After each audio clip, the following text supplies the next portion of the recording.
The other gentleman will be down. Oh, they're getting here now.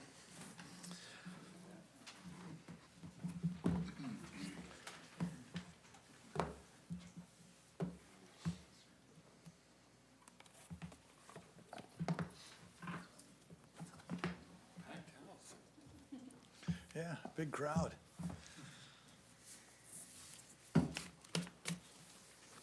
We checked for vegetables at the door, right?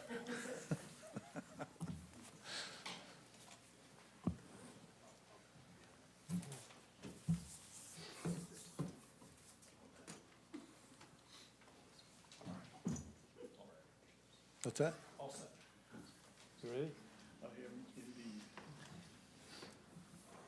I'll I'll close the executive session and reopen the public session of our meeting, Port of Bellingham, November 18th, 2025. First thing I'm going to do is take a roll call. Commissioner Shepard. Here. Commissioner Bell. Present. Commissioner Briscoe is present. Let the record show all three commissioners are present. Okay, we've got advisory committee schedule. The Marine Advisory Committee, the MAC, in person only, December 9th, 2025 at 6 p.m. right here in our Harbor Center Commission chambers. Oh, we got 2 pages today. The Bellingham International Airport Advisory Committee, the BIAC, in person and Zoom, December 18th, 2025 at 4 p.m. You can get the meeting IDs and phone numbers and so on off of our website. The in-person aircraft rescue firefighting ARF station meeting is going to be at 2005 West Bakerview. We don't have a time there. Am I missing the time? 4 p.m. 4 p.m. It's not there, though, is it? Yeah, it's there. Second line down. I'll take your word for it. 4 p.m.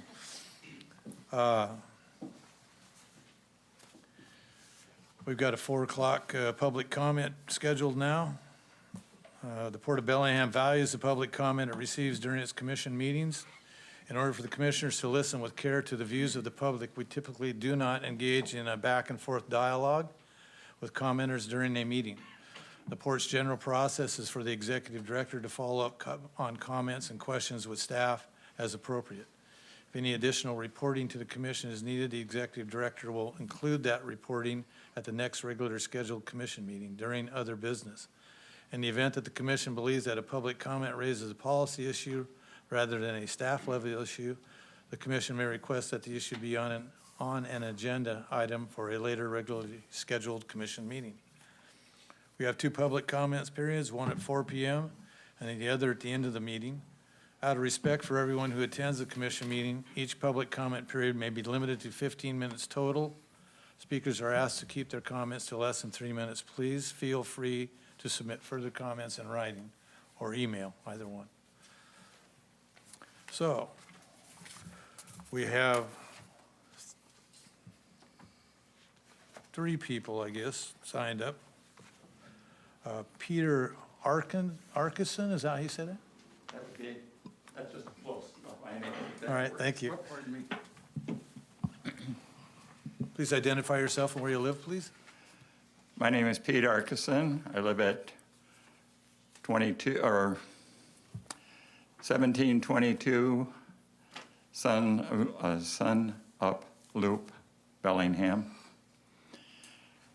I am here to request, number one, that since there's going to be a total change in the control of the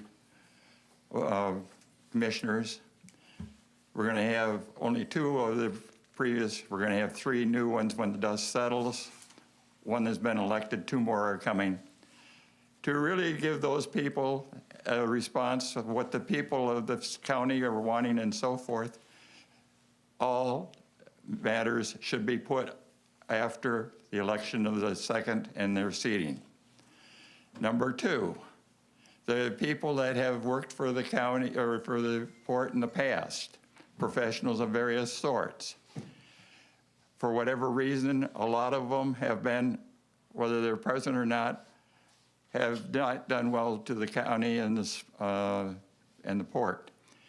I'm suggesting that they all be terminated, the lawyers, the accountants, the consultants, and so forth. So then the whole new county, or a whole new Board of Commissioners can take and respond to what the people of the county want.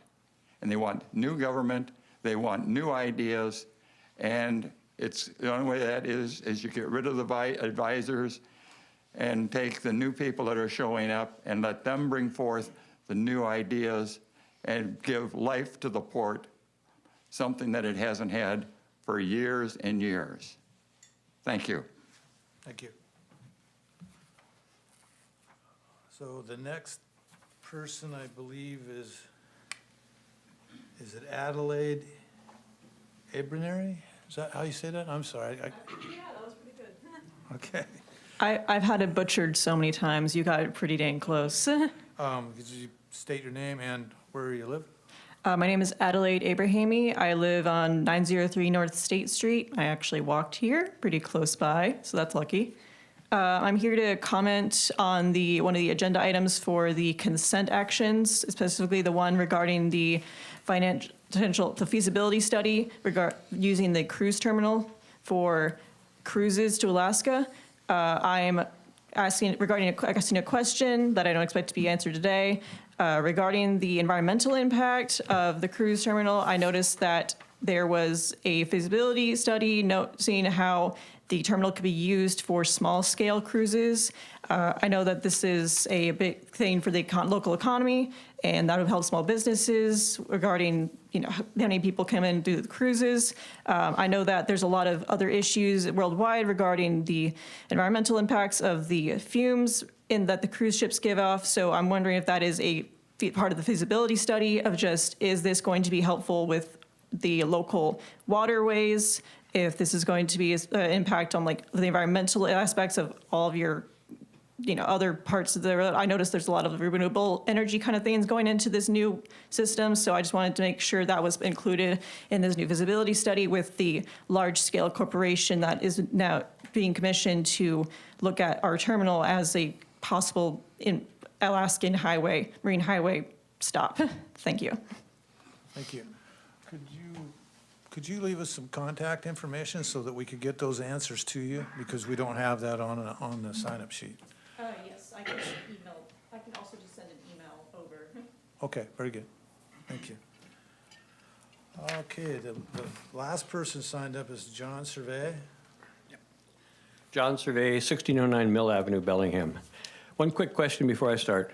I'm hoping that the second item in your executive session, which is a very vaguely worded legalese and doesn't say what the heck you were discussing, I hope it was not related to the redistricting and the going to 5 commissioners. Can anybody answer that? I can answer that. No, it was not. Thank you. Okay, so my comments. The 5 commissioner thing passed 65%, almost 2 to 1. Twice as many people in the voters wanted it as those who did not want it.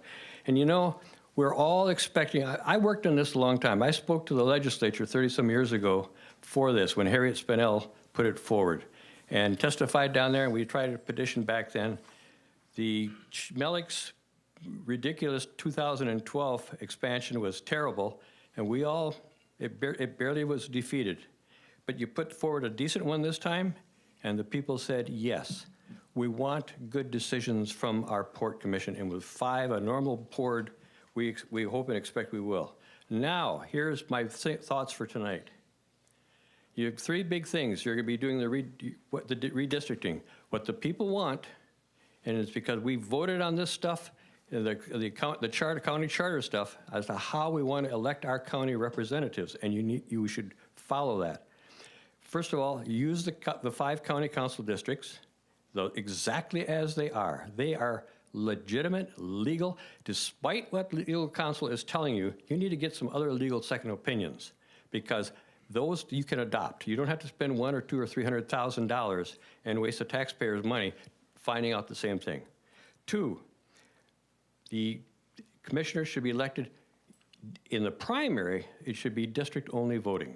The people want that. Again, you can look to the fights that we've had for 20 years in elections and discussions to go to what we are now. The people want that. Give it to them. And the third is really important.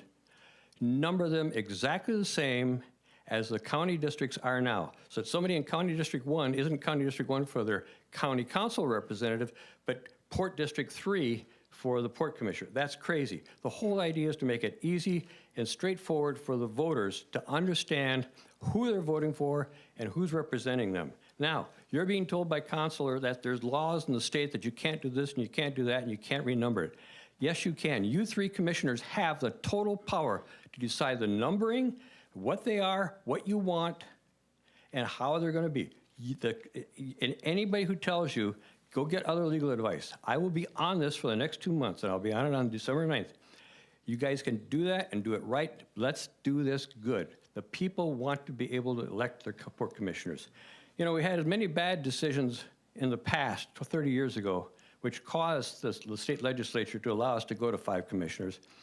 And the ABC obviously came back to bite badly on this time. So looking at my notes, the commissioners have the powers, the voters have spoken. Thank you. Thank you. At this time, is there anyone else in the audience who would like to speak up? Okay, Dan? Either one of you, please state your name and your address. Hey, Dan Tucker with the Working Waterfront Coalition. We're at 708 Coho Way. And I wanted to talk to you a night about the GPH Holdings item on the consent agenda and just express some concerns that our membership has brought forward. We're understanding that the port does not have the money to do this study, and I've been speaking with staff on this and getting some clarifications, and I want to thank the staff for their time in meeting with us and talking with us on this. We've gotten a lot of good questions answered that I can help bring forward to the community and the conversations that we're having that will hopefully help clarify and preface a lot of the concerns that folks have. So I appreciate the staff's time on that.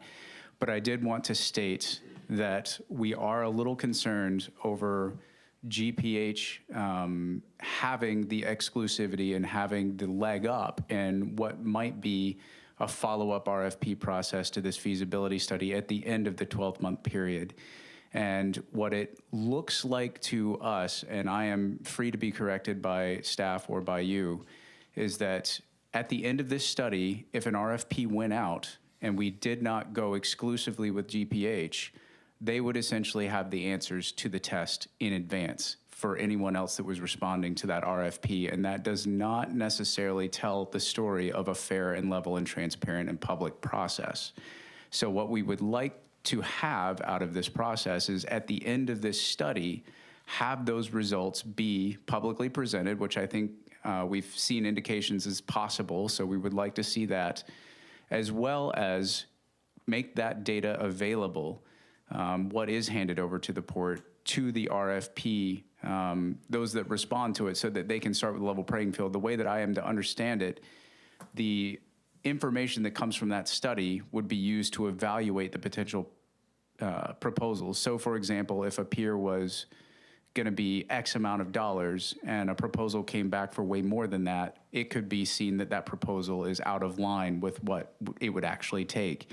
So using the feasibility study from one company who would then have access to that data to evaluate proposals that would not come from that company who wouldn't have access to that data seems a little bit outside what I would call a fair and level process for an RFP if you weren't to just accept them at the end of it. So I guess from the standpoint of not having a single company have that leg up, have that influence over the port, just making sure that that data is made publicly available at the end of the study and allowing a real RFP process at the end of that study that would be a level playing field for all of the terminal operators that would apply would be something that we would really enjoy seeing, and I think would benefit the public conversation, because we're hearing that folks are concerned about this being a hardcourt situation where a single developer or a single proposal has come in and is then going to get exclusivity and have essentially weight and influence over the commission afterwards for the amount of money that they've spent.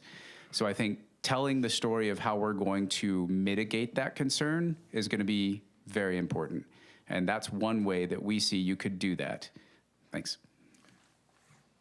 Tiffany, you want to respond to any of that? Do you want me to respond about the information will be publicly available because we have access to it and all of our information is publicly available? Yeah, does that answer No, that there's- question? No, Yeah. that's exactly the story, Yeah. I was going to say that, but I thought she'd Yeah. do it. But- Okay, Thanks for the comments, Dan, appreciate it. please step forward and name and address. My name's Andrew Shelton. Do I have to give my home address? Please. Dan's gonna come knock on my door and try to make me do stuff, you guys. your 615 location. North State Street. I'm not gonna give you the department number. No, that's fine. 625 what? 615 North State Street. Okay, very good. Invasive. I biked here. Thanks for asking. Yeah, I'm a member of the Working Waterfront Coalition, but I'm not speaking as a private citizen. Number one, thanks Commissioner Bell for all your service. Yep, it's been fun to, the Millworks project went through. That was really exciting. You did some good work, and I know it wasn't always glamorous. I was here when you guys got tarred and feathered. Speaking of which, I am here in stern objection to the waterfront, the master development plan for the waterfront district. It looks like a bland corporate campus. I encourage everyone here to go look up what Harcourt was planning to build at the waterfront district. Terrible. Like, we have a huge opportunity to create something that the whole community could enjoy. If you go through with that plan, you'll have all the mountain bikers after you, the fire and story, all the kids that went to the circus will be mad. It will be a disaster. I will be very vocal and at a lot of these meetings and a pain in all of your backsides about not repeating the mistake of building the terrible condos and blocking the view for the entire plot. Do not Harcourt it again. There's a big opportunity with the new commission to re-envision this. I'm here to tell you, like, the public wants you to go slow and hire consultants and bring people in and ask, like, what, we don't want a bland corporate campus. You don't either. Great. What do you want?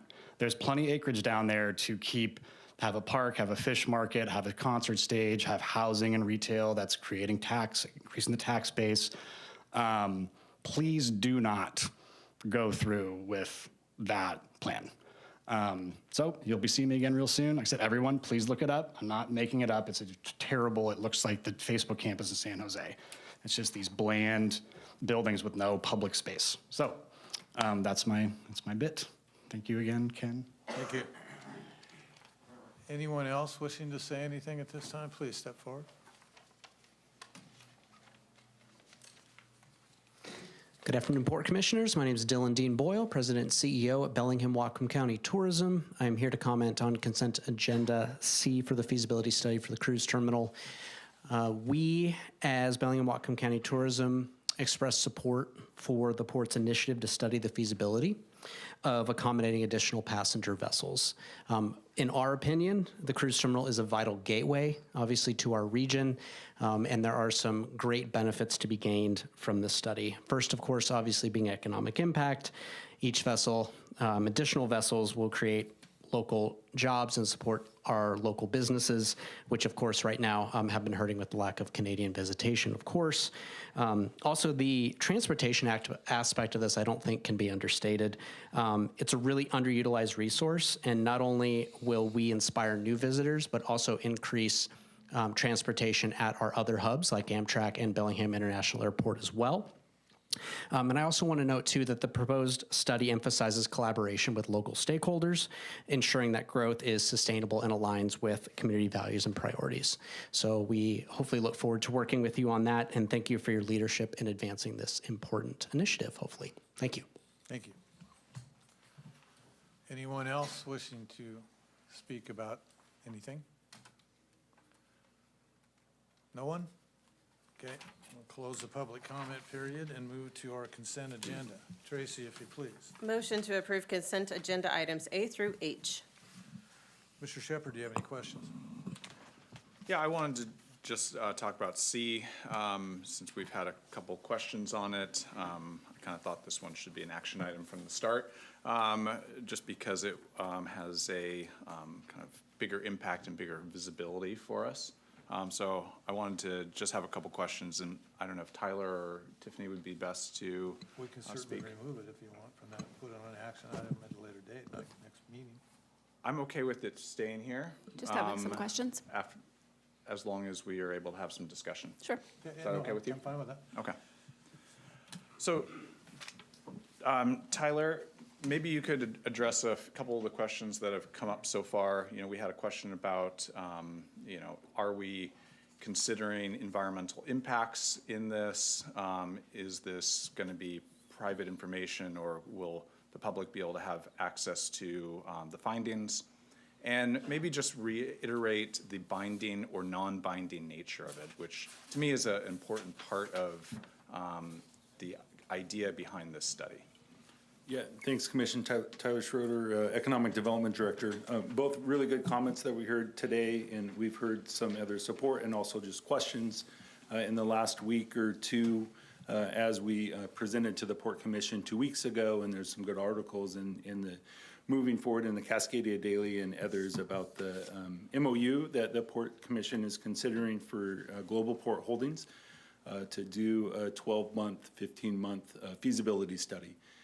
In those discussions that we had with GPH, we talked a lot about our community and the size and the scale of our community and the interest in passenger vessels and what that process will look like, the interest in open and transparent conversations with the Port Commission as this moves forward. The port will have access to the information that's developed in the feasibility study. As indicated earlier, all of the information that the port has access to will become public. We will be presenting back to the Port Commission the findings as we move forward, and we'll be bringing an option forward for the Port Commission, if we so choose, to move forward to the next step. That next step absolutely could be an RFP, a request for proposals for cruise terminal operators, or it could be to move forward with GPH if that's what the commission at that time decides to be. But all of the information that's developed during this time frame will be publicly available, and if an RFP is chosen, will be integrated into that RFP so that it's thorough enough to be able to articulate what the investments are, what the market is, and what the opportunity is to have appropriate responses to that RFP moving forward. And also, you know, the MOU doesn't obligate the Port Commission to move forward with GPH.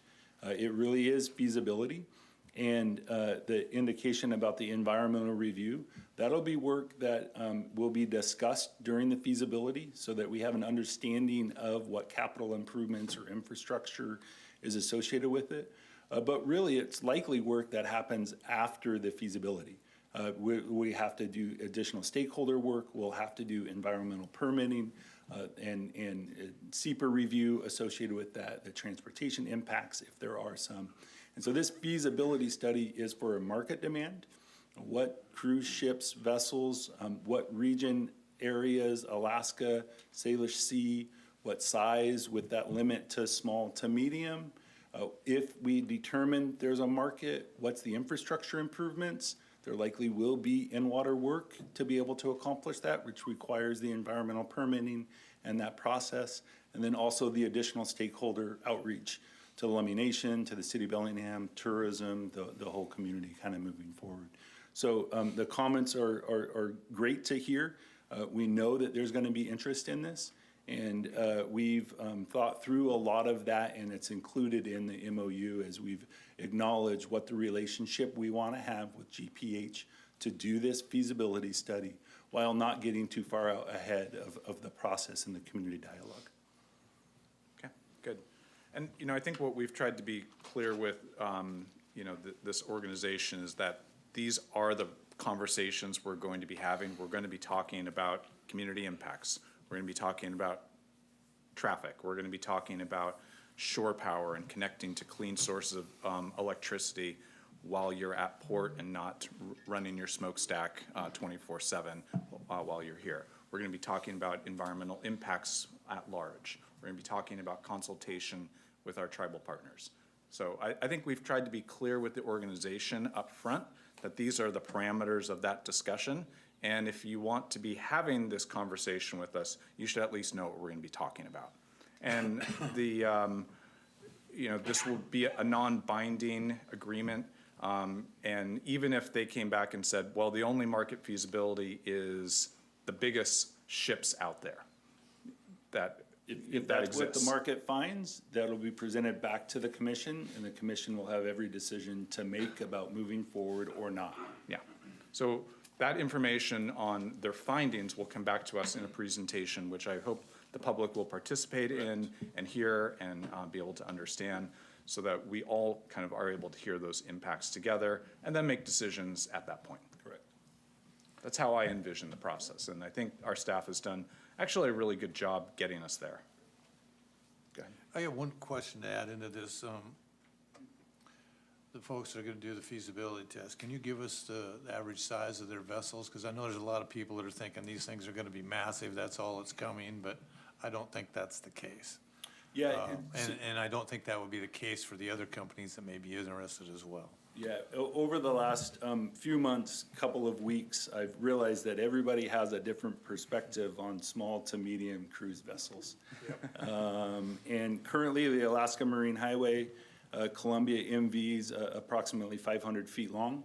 I believe has about 497 passengers and 200 cars associated with it. When you look at the small Alaska cruises, I would say that vessel is pretty similar as it relates to it. Probably about 500 to 700 people, less cars, about the same length and width associated with it. When you think about large cruise vessels, it's more 4,500 people to 6,000, 1,000 to 1,200 in length.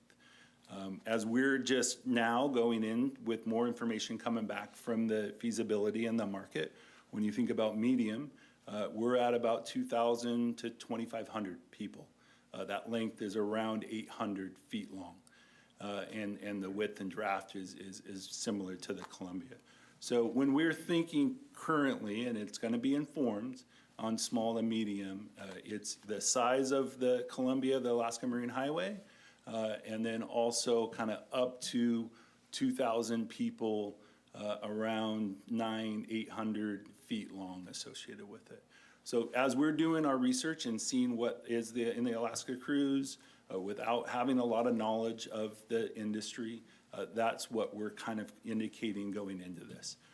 The feasibility study and the market demand are gonna look at the different regional operations in Alaska and bring information to us. So we'll recognize what vessels may have opportunity and what the demand is and come back with more concrete information. Thank you, Tom. Yeah. Great. Any other questions? Okay. I heard it all this morning. Yeah, just my last comment on this, I think I've said it before, I really do think it's our job to investigate economic opportunities like this, and so I think we're doing what we are chartered to do by fully investigating opportunities for robust economic development in our community. And this certainly has those opportunities. We're also gonna look at the range of impacts and make sure we're weighing that as we move, make a final decision on where this goes. Yeah, just a real quick question. Will it go into what amenities need to be put on the ground? Like how many hotels? Do we have enough hotel rooms? Do we have enough traffic lanes? Do we have enough infrastructure to support? Do we? Yes, so in the infrastructure conversation, once the market has been established about the size and the frequency of, that'll drive the infrastructure discussion on the cruise terminal, on the Gangway, on the Dolphins and Piers, and then would also inform how many visitors would come to our community for the traffic impacts and the discussions associated with it and the other infrastructure. How much knowledge and detail on some of those accessory infrastructure in the feasibility study, we will wait and see and determine, because that may be some additional work that we have to do once we've determined, yes, this is feasible. Now, what are the true impacts and where's the infrastructure associated with the improvements? Yeah, there's no question that it's going to impact the airport. Right. In a major way. And so I'm excited about that. Yep. I can't imagine being on a boat with 4,000 people I don't know, but that's neither here nor there. But I do think that the impact it's going to have on the hotel business and the restaurant industries on the local economy needs to be assessed.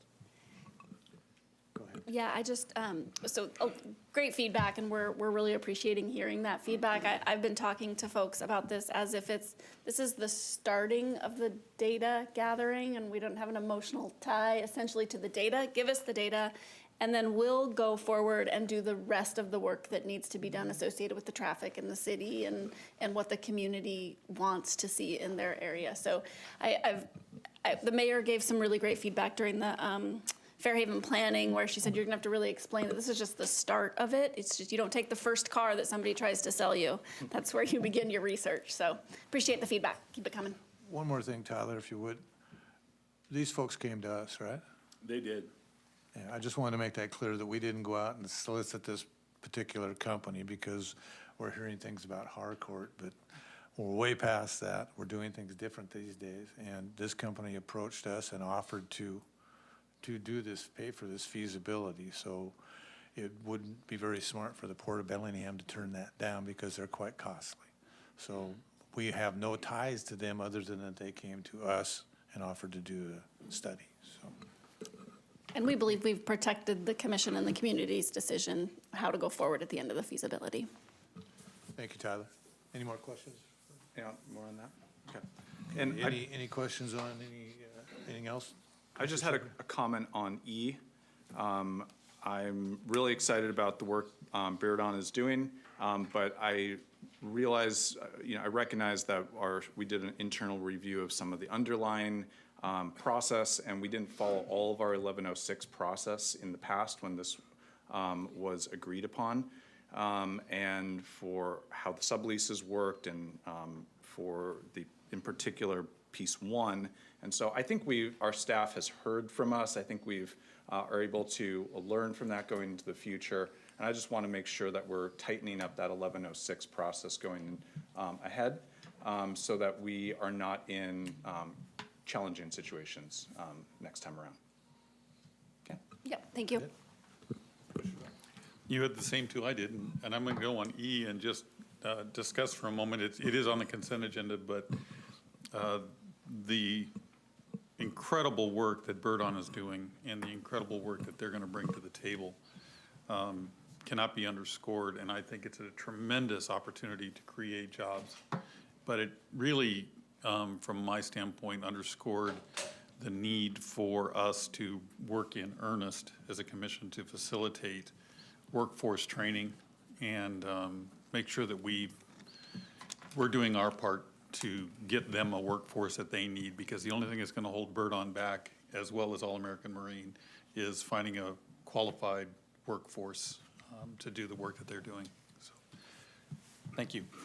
I don't have anything on the consent agenda, but I would just add that the Port's very grateful for every tenant we have, big or small, how many people they have employed.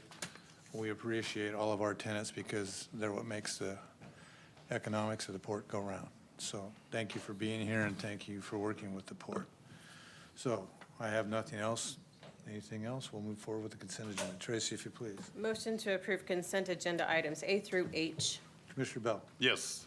Commissioner Shepard. Yes. Commissioner Briscoe's yes, carries 3-0. Can I change mine to a hell yes, because I think the Cascadia likes it. I hope you all caught, speaking of Beardon, you caught Patrick on our social media. It was a great video. Shout out to Andrew on that one. Okay, if I got my pages in order here, we're going to recess the public meeting and open a public hearing on the 2026 preliminary strategic budget. That hearing is now open. So, anybody have anything they wish to step forward to the microphone and say from the public? This is a public part where you can get up and come up and, Dan, please. Dan Tucker here with the Working Waterfront Foundation this time, different hat. just to say thank you so much for including support for your workforce development programs in town here in that budget. We really appreciate the support that you've offered over the last many years, and look forward to continuing to provide those services to the community with your help well into the future. And just wanted to say thank you for including those. You're welcome, Dan. Thank you for all the work you guys do behind the scenes to bring that stuff forward so that we can support it. Okay, anyone else wishing to say anything regarding our strategic budget for 2026? Going once, going twice? Okay, I'm going to close the portion of the meeting of the public hearing and reopen our regular commission meeting. With that, we'll have the first action item. Tracy, if you please. Motion to approve Resolution 1423 regarding the 2026 tax levy and Resolution 1424 regarding the 2026 budget and detailed tax levy. Hi, Commissioners. Tamara Slapjack, CFO. The action in front of you is, like Tracy said, to approve two resolutions. The first one, 1423, sets the tax levy and protects the port's future tax levy. Both of these resolutions are required by the county to submit our budget. Resolution 1424 also reiterates the tax levy and mentions that it's a 0% increase from 2025 as Commission directed. And it also adopts the draft budget that was published as the final, and including any comments or changes that are discussed today. I will tell you that there are no substantial changes to the draft budget. There were a couple minor tweaks to the operating budget, but nothing that changed any expenses, just some recategorization, and no capital budget changes. So over the next week or so, the final document will be prepared, filed with the county, and posted on our website, and staff recommends approval. Commissioner Bell, any questions? None. Commissioner Shepard, any questions? I don't have any questions. I just want to commend the work that you've done on this. I think bringing forward a budget during this complex and challenging budget time was difficult. And we brought forward a budget that doesn't increase our taxes that we are collecting from the public while doing a whole lot of important projects. It is going to increase our debt load over time, but that is something that we have good planning to be able to execute and have a good plan for that payback process. So I also want to commend the Cascade Daily for doing a nice story on that write-up to make sure that the public is hearing about our budget. It's not the most exciting topic always, but I'm it's glad. exciting. I know, we're excited. We're excited, and I like it when the public's excited about our budget too. Yeah, thanks. Yeah. And I just have a real quick one. I just want to say thank you to Tiffany to walk us through an unusual circumstance and to get us to where we needed to be.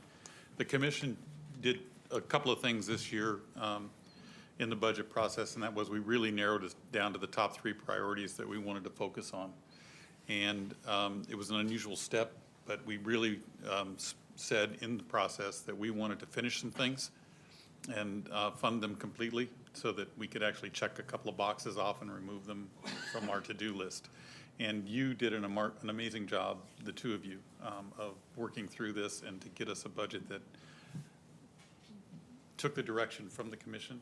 And I'm proud of the commission for giving good direction. And I'm proud of you guys for walking through a very difficult circumstance. So thank you very much. Yes, I would echo everything that's been said, and we're very lucky to have you, Thank you. both of you. Thank you. Tracy, if you please. Motion to approve Resolution 1423 regarding the 2026 tax levy and Resolution 1424 regarding the 2026 budget and detailed tax levy. Commissioner Bell. Yes. Commissioner Shepard. Also, yes. Mr. Briscoe's yes, carries 3-0. Thank you. I have one final quick comment. Did you all hear about the new restaurant that's opened up on Mars? Stop it. No, go ahead. I want to hear this one. It has wonderful food, but no atmosphere. Thank you, Ben. That's Ben's.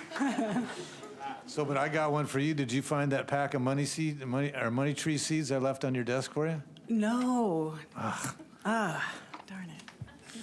All right, thank you. Okay, presentations. We have the Blaine Boatyard update, and that's presented by Andy Peterson. Mr. Peterson, if you please. Enlighten Good us. evening, Commissioners. Andy Peterson, Blaine Harbor Master. Thanks for having me here this evening. I'm just going to be providing a real short update on the Blaine do-it-yourself boatyard that we're working on, and go through some of the work that we've accomplished to date and tell you a little bit about where we're headed on this. Andrew, is it okay if I forward the slides? Got it. Okay, so working with environmental planning, and they've been great teammates helping us move this concept forward. So we've formed the concept, or framed the concept of this do-it-yourself boatyard around 3 big picture components, and 2 of them are on either side of a fairly large environmental cleanup that's going to take place at the former Westman Boatyard site. So we've got what we're going to call the Phase 1 interim boatyard, which would be a temporary boatyard. Then we'll transition into the 1.5 to 2-year cleanup and revitalization, which then will lead into Phase 2 boatyard development, which will encapsulate the improvements to the uplands to support the boatyard. I'll talk about each one of those in just a moment. But first, I just wanted to share some of the progress that we've had to date that the team's gotten accomplished. First off, we've repaired and recertified the 30-ton marine travel lift at Blaine. Our staff has undergone training and safe operation. We've been assisting some of the commercial fishermen just launching and hauling their skiffs during the fishing season. We've done quite a bit of site preparation, including cleanup after some of the former tenants have occupied the site, and prepared the site to be used or to be available during the cleanup. We've also begun investigating some of the processes required for handling our stormwater and processed water off the site in the future. During the interim boatyard operation, we've retained a consultant to help us with some of the permitting and paperwork that we're going to need to submit to the state to meet our general boatyard permit. And we've also just recently began investing a CURB grant that may be available in the future, up to $750,000, which could help the port pay for some of the construction cost of some of the work that we're doing. It's not available for design and engineering, but it's available for actual construction. And they really like to fund shovel-ready projects, so we're thinking this could be a good fit.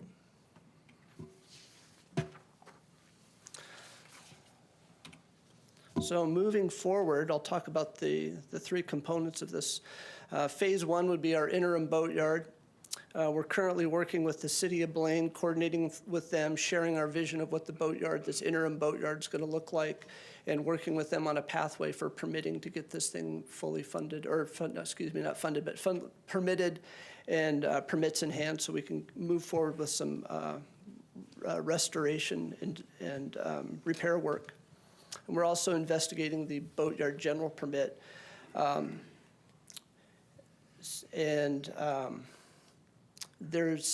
That's what our consultant will be helping us accomplish, developing the stormwater prevention plan and some spill response work. And then there is a required public comment period, could be up to 60 days. So we're working that into our timeline to make sure that we're backing into when we want to have this in operation. And then we jump into the big one. This will be the Westman Marine Cleanup Project. This will be 1.5 to 2 year cleanup of the old industrial shipyard. The port's already submitted a JARPA. Permitting is underway with all the federal agencies. We're about 60% through the design process for the cleanup and restoration of the bulkhead and the travel lift pier.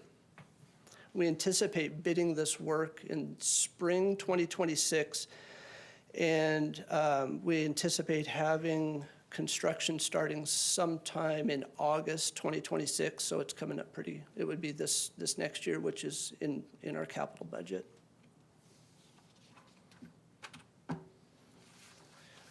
And the last piece will be what we're calling the Phase 2 boatyard development. And the design and permitting for this is included in our upcoming budget, the 2026 budget. We're looking at hopefully having a RFPS ready sometime at the end of December, first part of January. That'll go out looking for someone to help the port design, develop the upland services and the layout of the boatyard. And the civil improvements such as utilities, stormwater, grading, and some of the other amenities that will be required to run and operate this boatyard. And we're looking at this Phase 2 would start after the cleanup, so we're looking sometime at the end of 2027 into the early part of 2028 where we'd have the full boatyard improvements completed and ready for operation with our new big travel lift.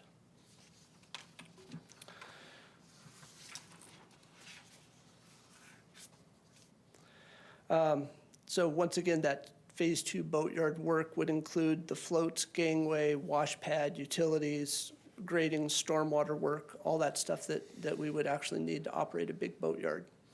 2028, the tail end of that Phase 2 work would see the purchase and delivery of the new travel lift, which we're assuming at this point it's going to be a 150 to 200 ton machine to be able to lift out some of the commercial fishing boats that we're looking at servicing. So that's pretty much the end of the presentation. I'm here just to answer any questions you might have or get any direction that you might want to share. Mr. Shepherd. Yeah, Andy, you mentioned the RFPS or RFP process. Are we doing a RFP process for an operator for the boatyard? Or, no, that would just be professional services to help us design the upland amenities. Okay, so kind of helping us to understand what all the things that we need to make this successful. Right, boatyard. Someone with experience helping design a boatyard, so we would understand wash pad size, handling stormwater, all the operational components. And for other boatyards out in the region, what's the closest comparison that we're thinking of here? Well, we're aiming for a do-it-yourself yard, generally based on what we're calling the Port Townsend model. We probably will not be as big as Port Townsend, only because we don't have the upland space that they have, that they're blessed with. But that would be the idea, is being able to haul out a big boat and let some of the local marine trades jump in and get some work done on boats. And the economic benefit, I know the city of Blaine is very excited about the economic benefits.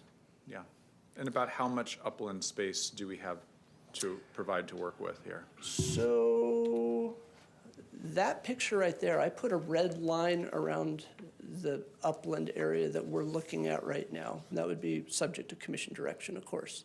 But I've got my eye on that box. Okay. Do you know how acreage? That's a good question. I don't have an acreage on there. I know the sawtooth is like 240 feet, 250 feet long, I think, something like that, so. The pier just to the right of that picture is about 250 feet long, so. Okay.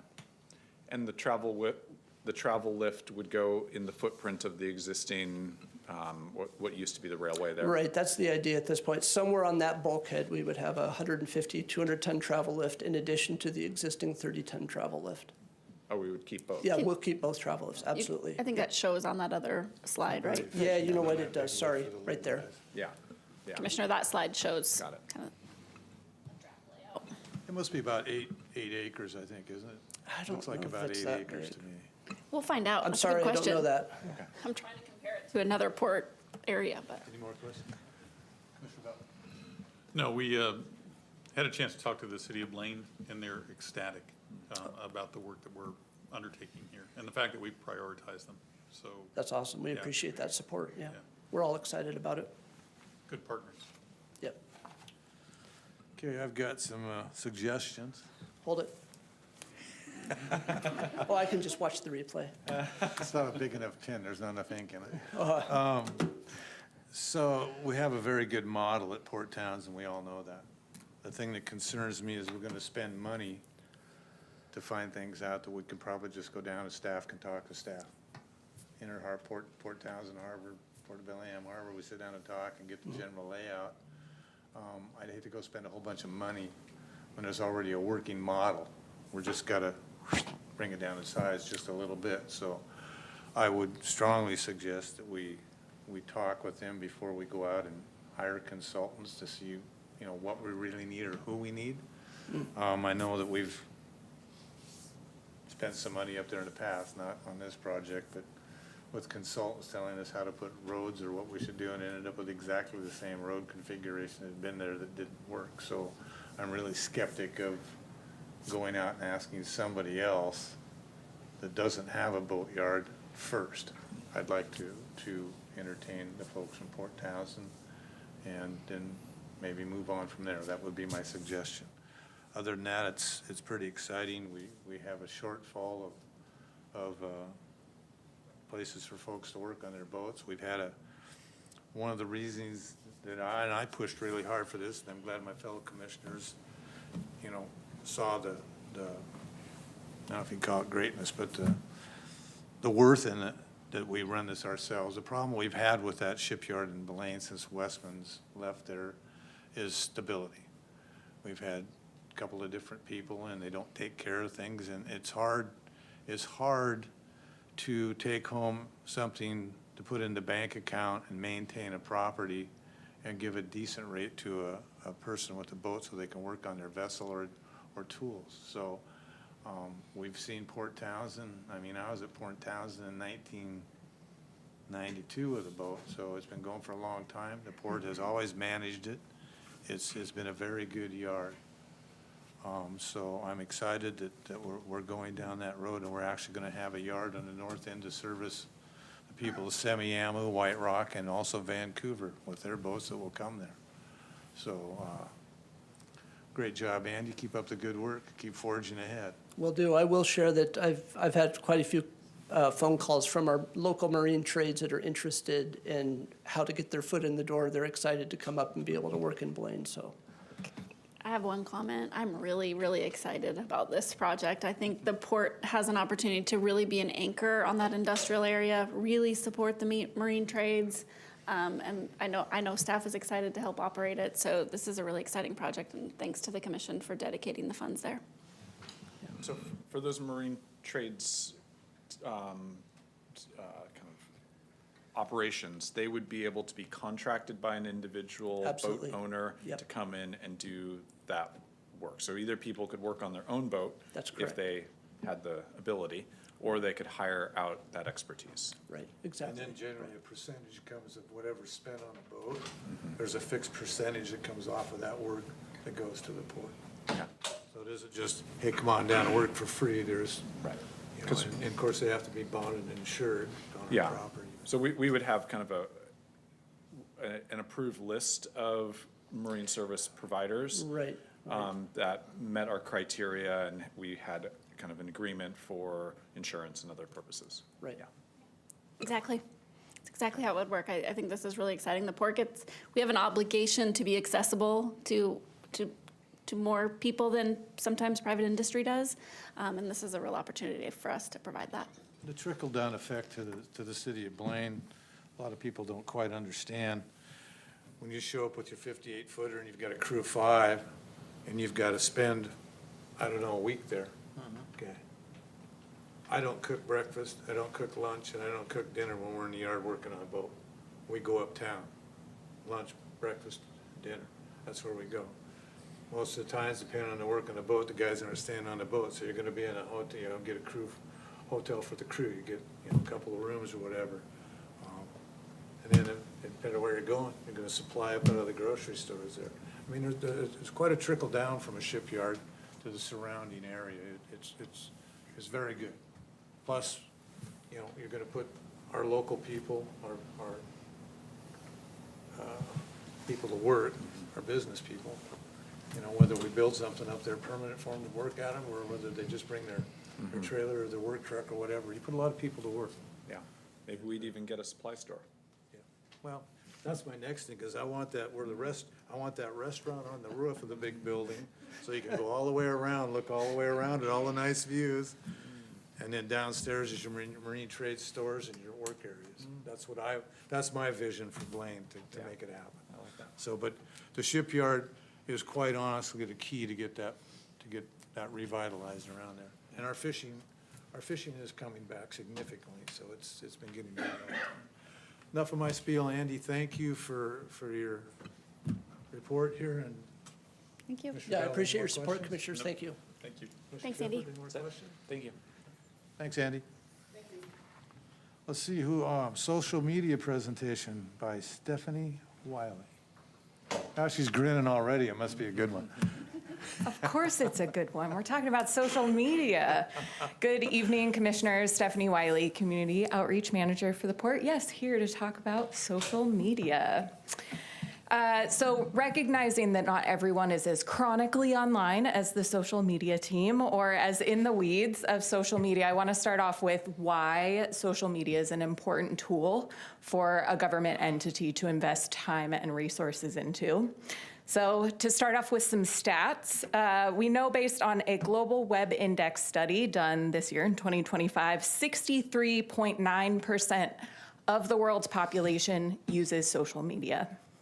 We also know based on a Pew Research Center study done in 2024, 53% of US adults use social media.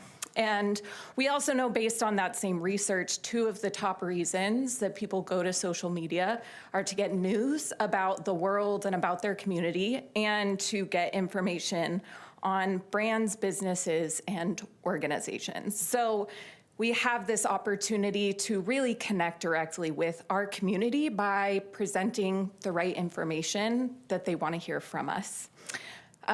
If we are being proactive in our communications and transparent about the work that we're doing, we can really use social media to start building trust. So people know when they're getting information from us through our social media, they're getting all of the information and the right information.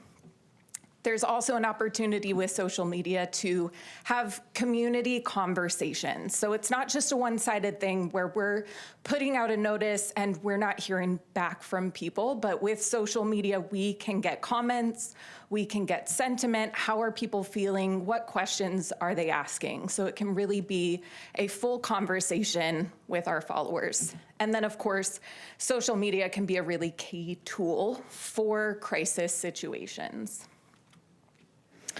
Looking at the Port of Bellingham social media, our team manages actively about 9 pages or profiles on different platforms. So we have 4 pages on Facebook, Port of Bellingham, Bellingham International Airport, Marine Life Center, Port of Bellingham, and Bellingham Dockside. We also have 4 pages on Instagram, at Port of Bellingham, at fly.bli, which is our new airport Instagram account. If you don't follow it, please do. At Marine Life Center Touch Tank, and at Bellingham Dockside. And then we also have a LinkedIn page, Port of Bellingham. For the purposes of the rest of my presentation, I'm going to specifically be talking about our 3 Port of Bellingham pages or accounts, but this is kind of the full scope of what our team manages. You may have noticed in the last year or so, we have been doing things a little bit differently on our social media pages.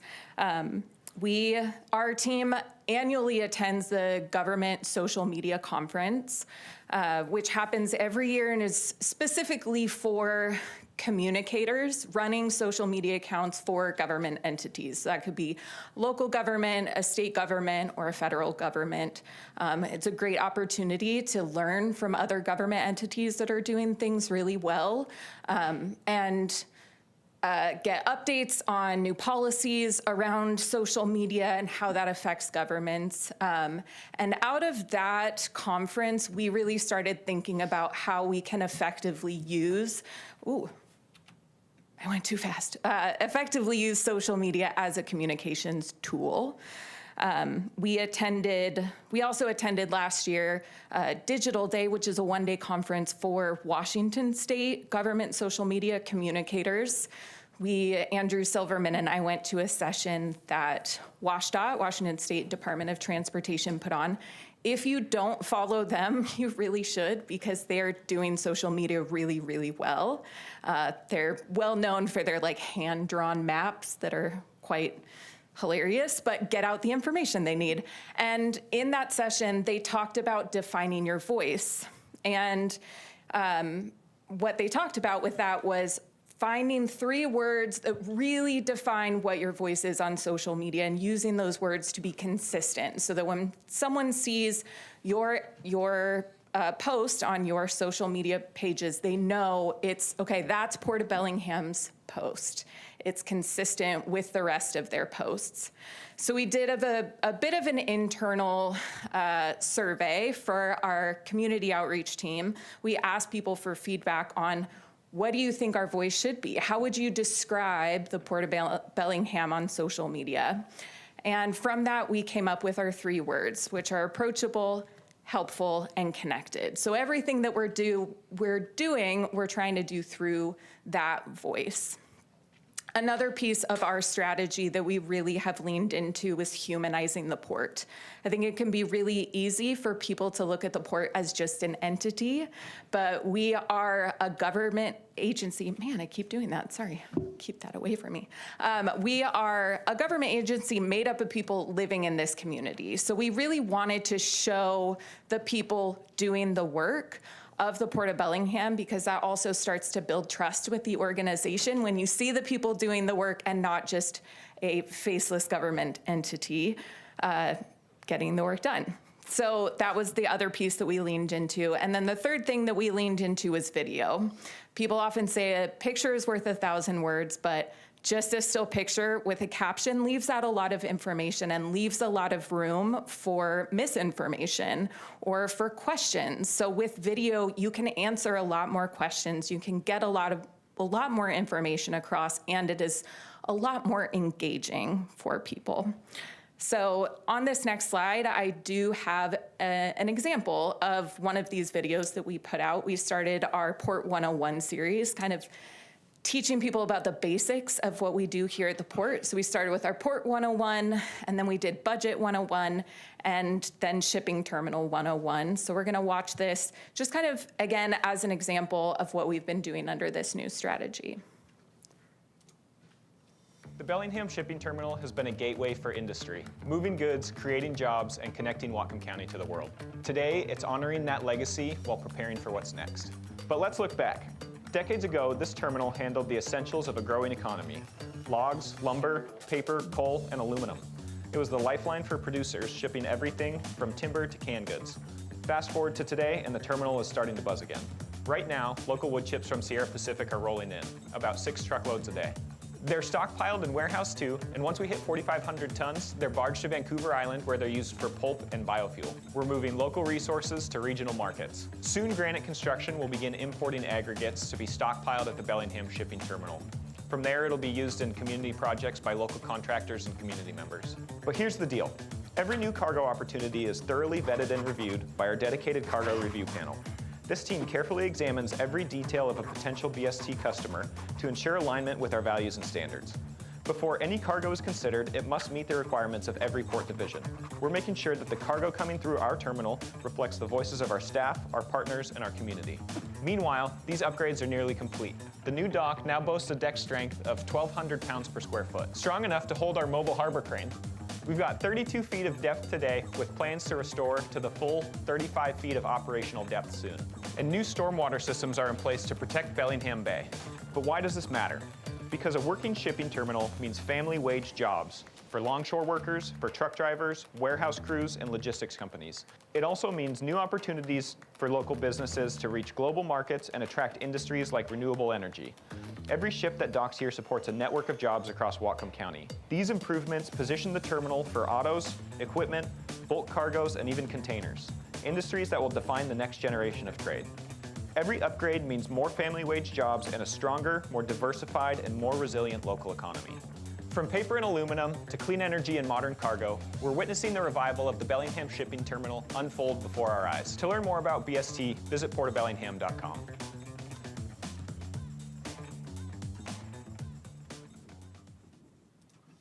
The Bellingham. Oh, no, don't play it again. Okay.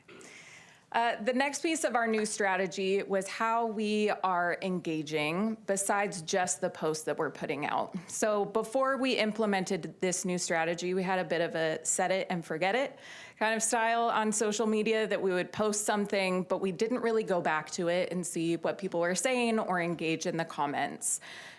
In our new strategy, we spent a lot of time in the comments. We look at that as an opportunity for more public feedback. So we are listening to the questions that people are asking and responding to those with answers, or talking about, does that need to be a full new post on its own?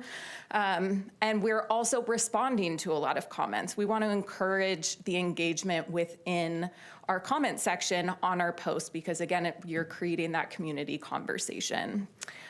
Negative interactions, we also look at as an opportunity to correct misinformation, again, answer questions, and potentially help someone reframe how they're seeing a situation with feedback from port staff who are doing the operational work.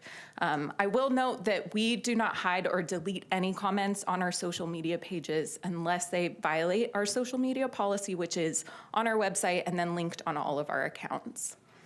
The other thing that we do is what we call social listening. So we're paying attention to, even outside of our own posts or platforms that we're on, how are people talking about the port online?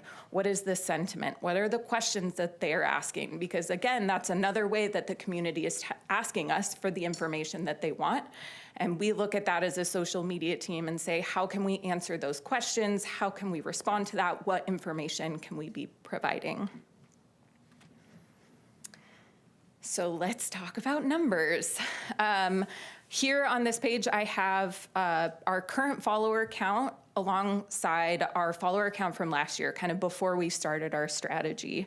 And you'll see we have gone up quite a bit on all of our platforms. We're starting to see people really follow us because they know they're gonna get the consistent content and information. When we're looking at followers will be members of our community, other agencies, other ports, other partners, and we like to think about it, take all of our followers combined, 15,000 people, think about that crammed into our commission chambers. We would need a lot larger commission chambers. So a lot of opportunity for us to be able to connect directly with a lot of people in our community.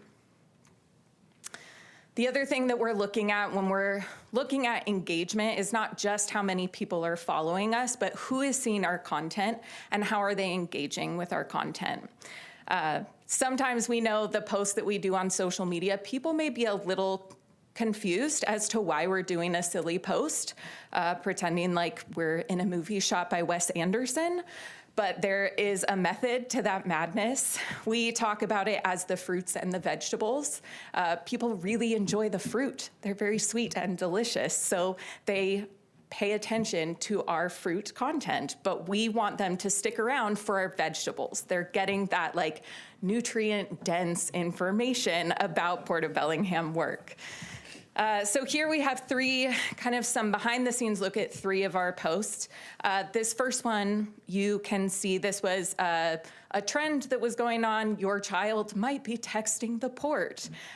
We had this post seen by a lot of people. It was 3,400 accounts were engaged by this post. 91% of that was non-followers. So it got a lot of engagement from people who don't normally follow the port. So they got their first touch with the Port of Bellingham content and Port of Bellingham information. This next post was one of our Wes Anderson style videos, Wes Anderson visiting Port of Bellingham parks.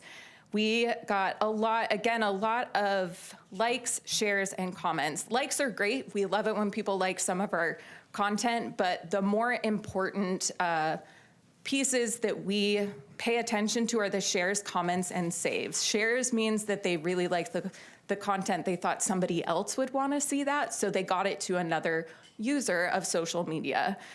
Comments, we love, again, when somebody engages, when somebody wants to give us feedback on what they thought on that, and saves means they want to come back to this and watch it again later, which is also fantastic.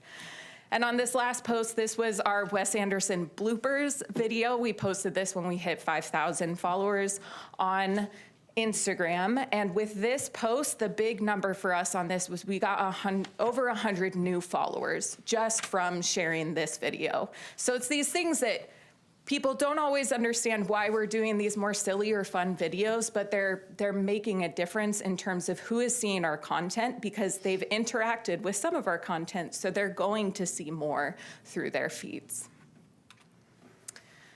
Another really big piece of our new strategy was collaborations and partnerships. We really think building relationships both internally and externally is really important in the work that we do on social media and helping to communicate the work within the Port of Bellingham. So one of the things that we leaned into was collaborations. With a collaboration post, if we're collaborating with WTA, for example, their followers on social media are going to see our content as well as our followers. So again, you're getting that wider reach and you're able to kind of combine efforts through social media. So we have a few of the organizations that we have partnered with over this year in collaborative posts. We have also done some info sharing with Port of Seattle. We're starting to build that relationship. We would really love to collaborate more with other ports and again, combine efforts. But we met with the Port of Seattle communications team to share about our social media strategy and kind of start those conversations for potential future collaborations. And then of course, our internal partners have been incredibly important. We could not put out anything on social media if we were not getting content from other divisions. So we have been able to find people within the port who have ideas, who are comfortable being on camera, who want to help us with our strategy here so that we can share out the work that they're doing in their divisions. So all incredibly important relationships that we've been working on building. So that is it so far for my presentation. I do want to give a shout out to Andrew Silverman, Carrie Chan, and Tiffany D. Simone, all a part of our kind of broader social media team, doing a lot of good work through this, but I'm happy to answer any questions. Commissioner Bell. You are aware that capturing somebody off the street and bringing them into a commission meeting when they're not really going there is kidnapping? No, it's fine. I mean, it was me, It's so I against- was fine. It's against the Full law. consent in that video making, so it's all good. Against the law. You guys have done a bang-up job. I am incredibly proud of the work you guys put out, and I think it's raised our awareness.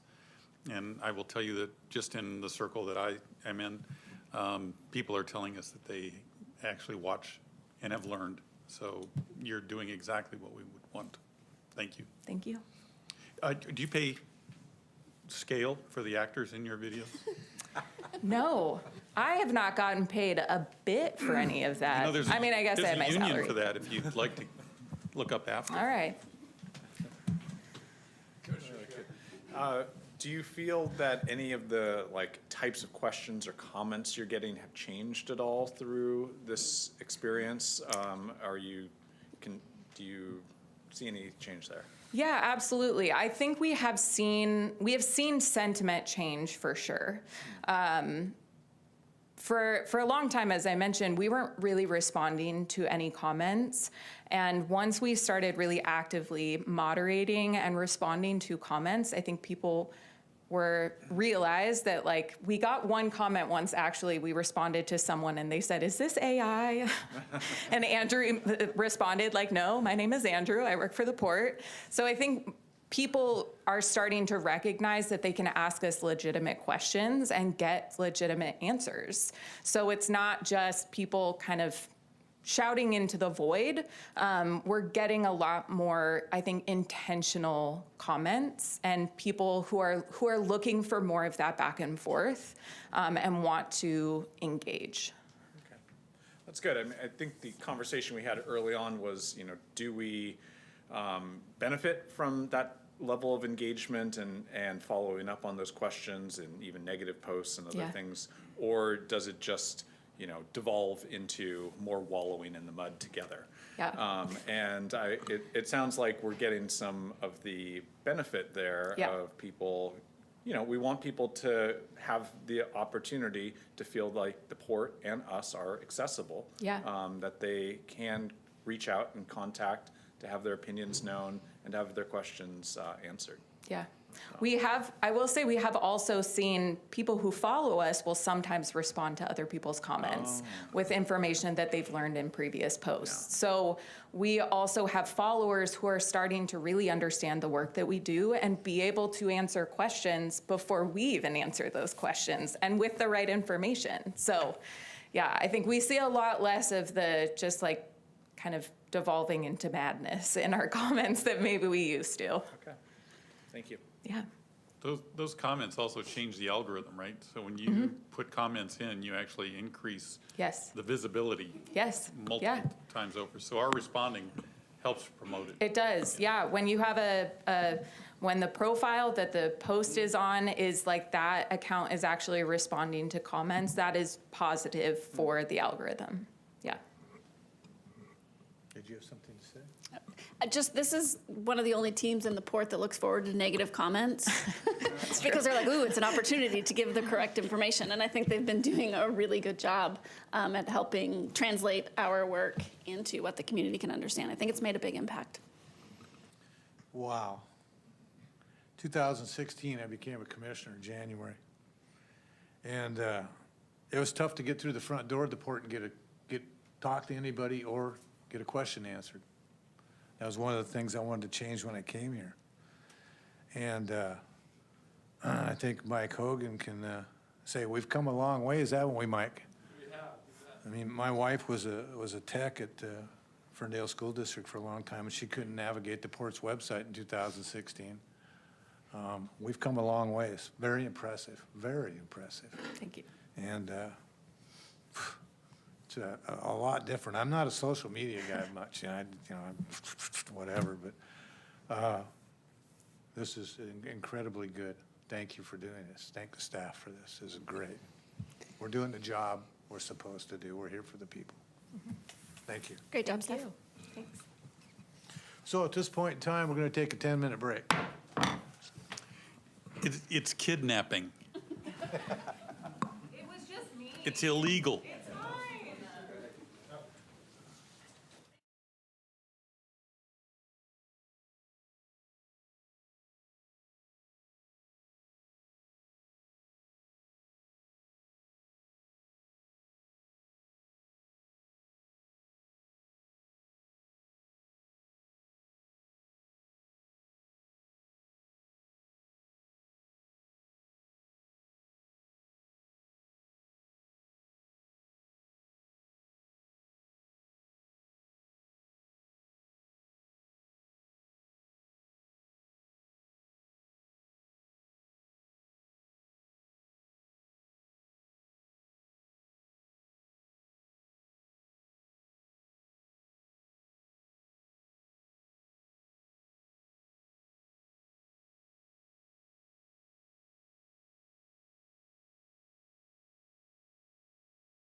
Order?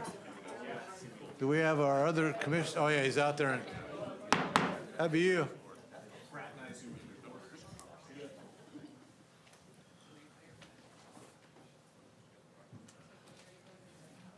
Oh, it's me. My bad. So we're gonna move into our last presentation of the 1106 Delegation of Authority presented by Interim Director DeSimone.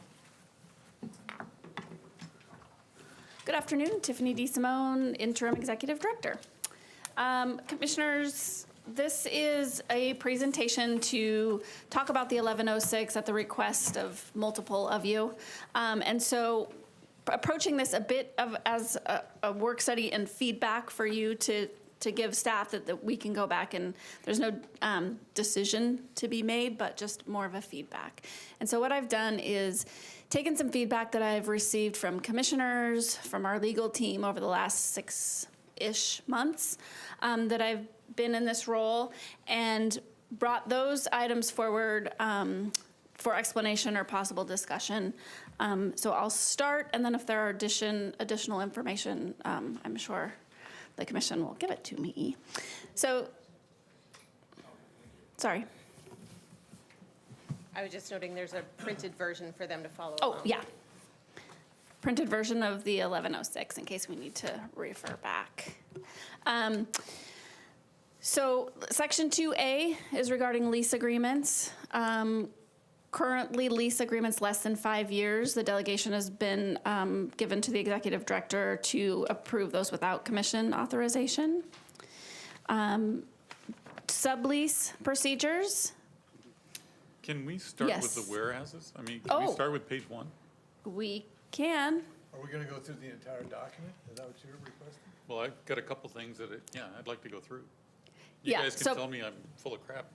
My items and I don't have to even go But I- through my presentation, it was based on feedback that legal and I had received from all of you. Yeah, I don't know if I want to go through the entire resolution, line by line. Oh, I'm If not you- going through it line by line. I've got Okay. specific comments. So Okay. we're on section 1. Yep. The date in there is January 31st, 2026. Mm-hmm. My comment on the 1106 is I think the commission should discuss how often we want this reviewed. This one expires in 2026, right? So just a section that discussed maybe an annual review or a biannual review or of the 1106, so that we put our eyes on the 1106 at least once a year or once every other year to go through.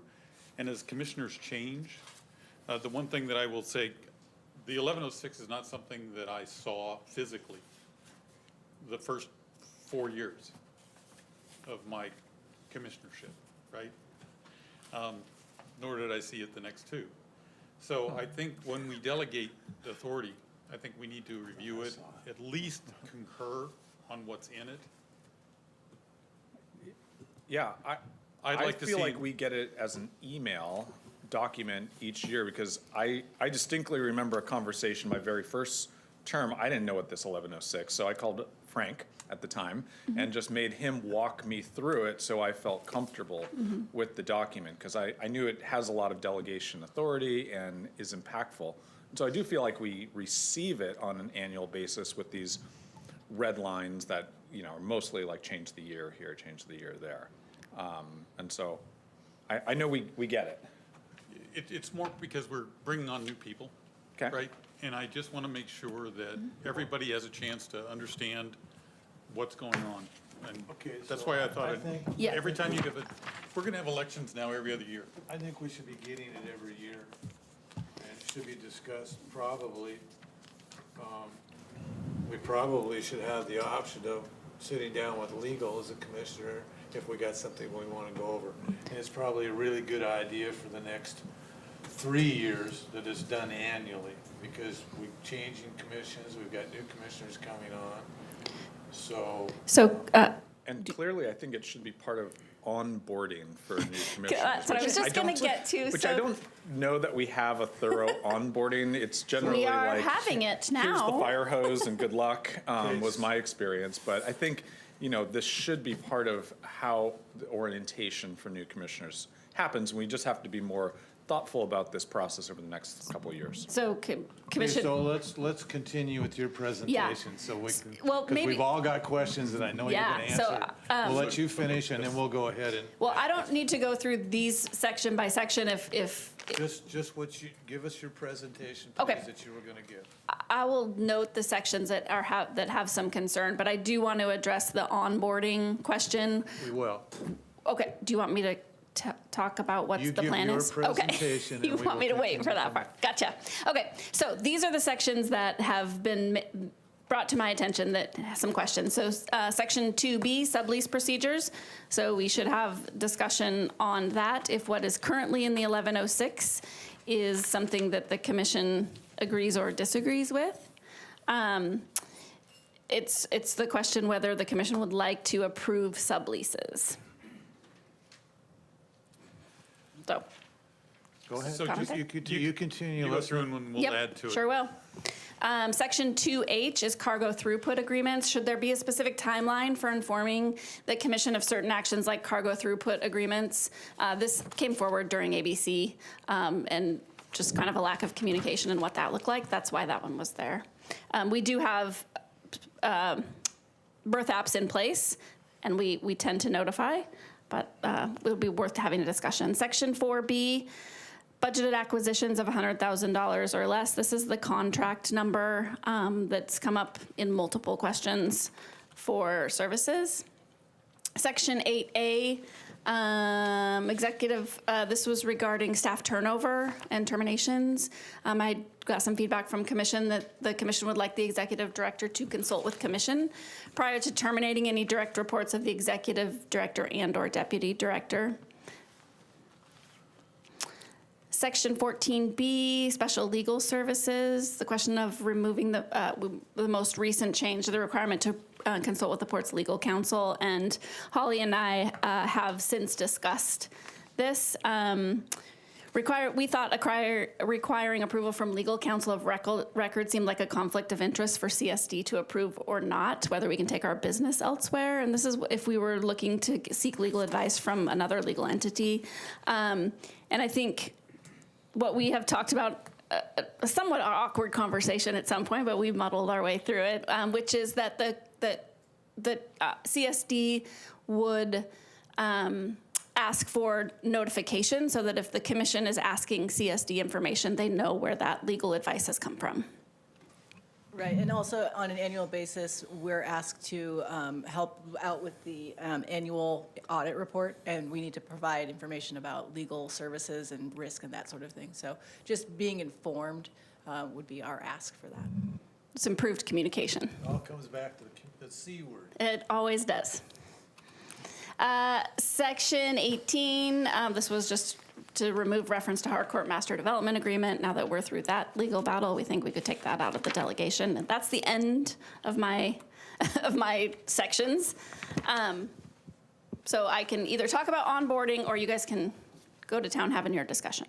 Gentlemen, what would you care to do? Want to have her finish? I do have an onboarding plan. Yeah, let's hear it. Yeah, okay. So we will be bringing forward in December. Tracy has worked extremely hard on a comprehensive calendar, really for port planning purposes. And included in that will be commission meetings, planning sessions, retreats, budget retreats, just forward planning, and an onboarding for commissioners. Not just an onboarding, it's what I'm recommending is an annual commissioner workshop where we would go over all of these things like the 1106, any resolution that pertains to commission conduct, and it would be attended by all commissioners, new and returning, as well as port leadership staff. And we do have a draft outline, and HR is leading that training proposal. So that's scheduled right now on that calendar for January 29th. And really the impetus was for this is the additional commissioners coming on. We're going to need to make sure to have a process for onboarding more people. I like that. Commissioner Bell, any questions on that? No, necessary. I Yeah. like that, yeah, necessary, yeah. So we'll move to questions from us now. Yep. about- Commissioner Bell, please go forward. Are you sure? Yeah, I'm So sure, the because first I know one- you got the most bullets in the gun, so. Even, and, well, you told me the other day. So section, Keep in mind, it's already 5:45. Somebody said, make sure you don't check out too soon. I'm just here to tell you that I did not check out too soon.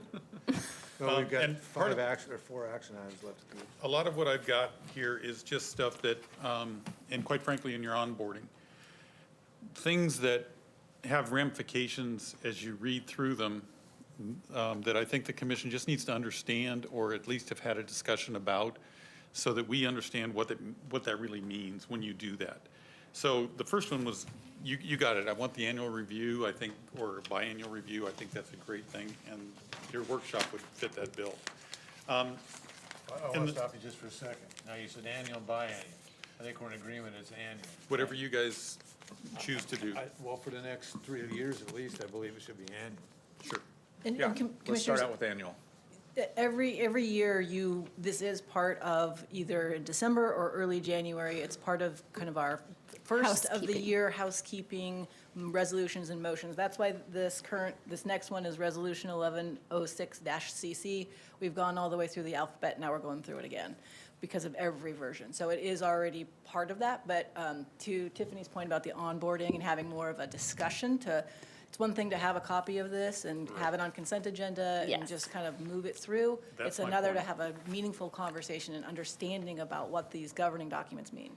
Boy, are you on my page. it's a closer look rather than a consent agenda Yeah, item. well, and you know our time is limited, right? We have full-time jobs, and getting us to focus on something like this, if it's in our email, we may peruse it, but we won't actually dive into some of the substance. So having that time, and I would recommend January, because December is after an election, but not before the seating.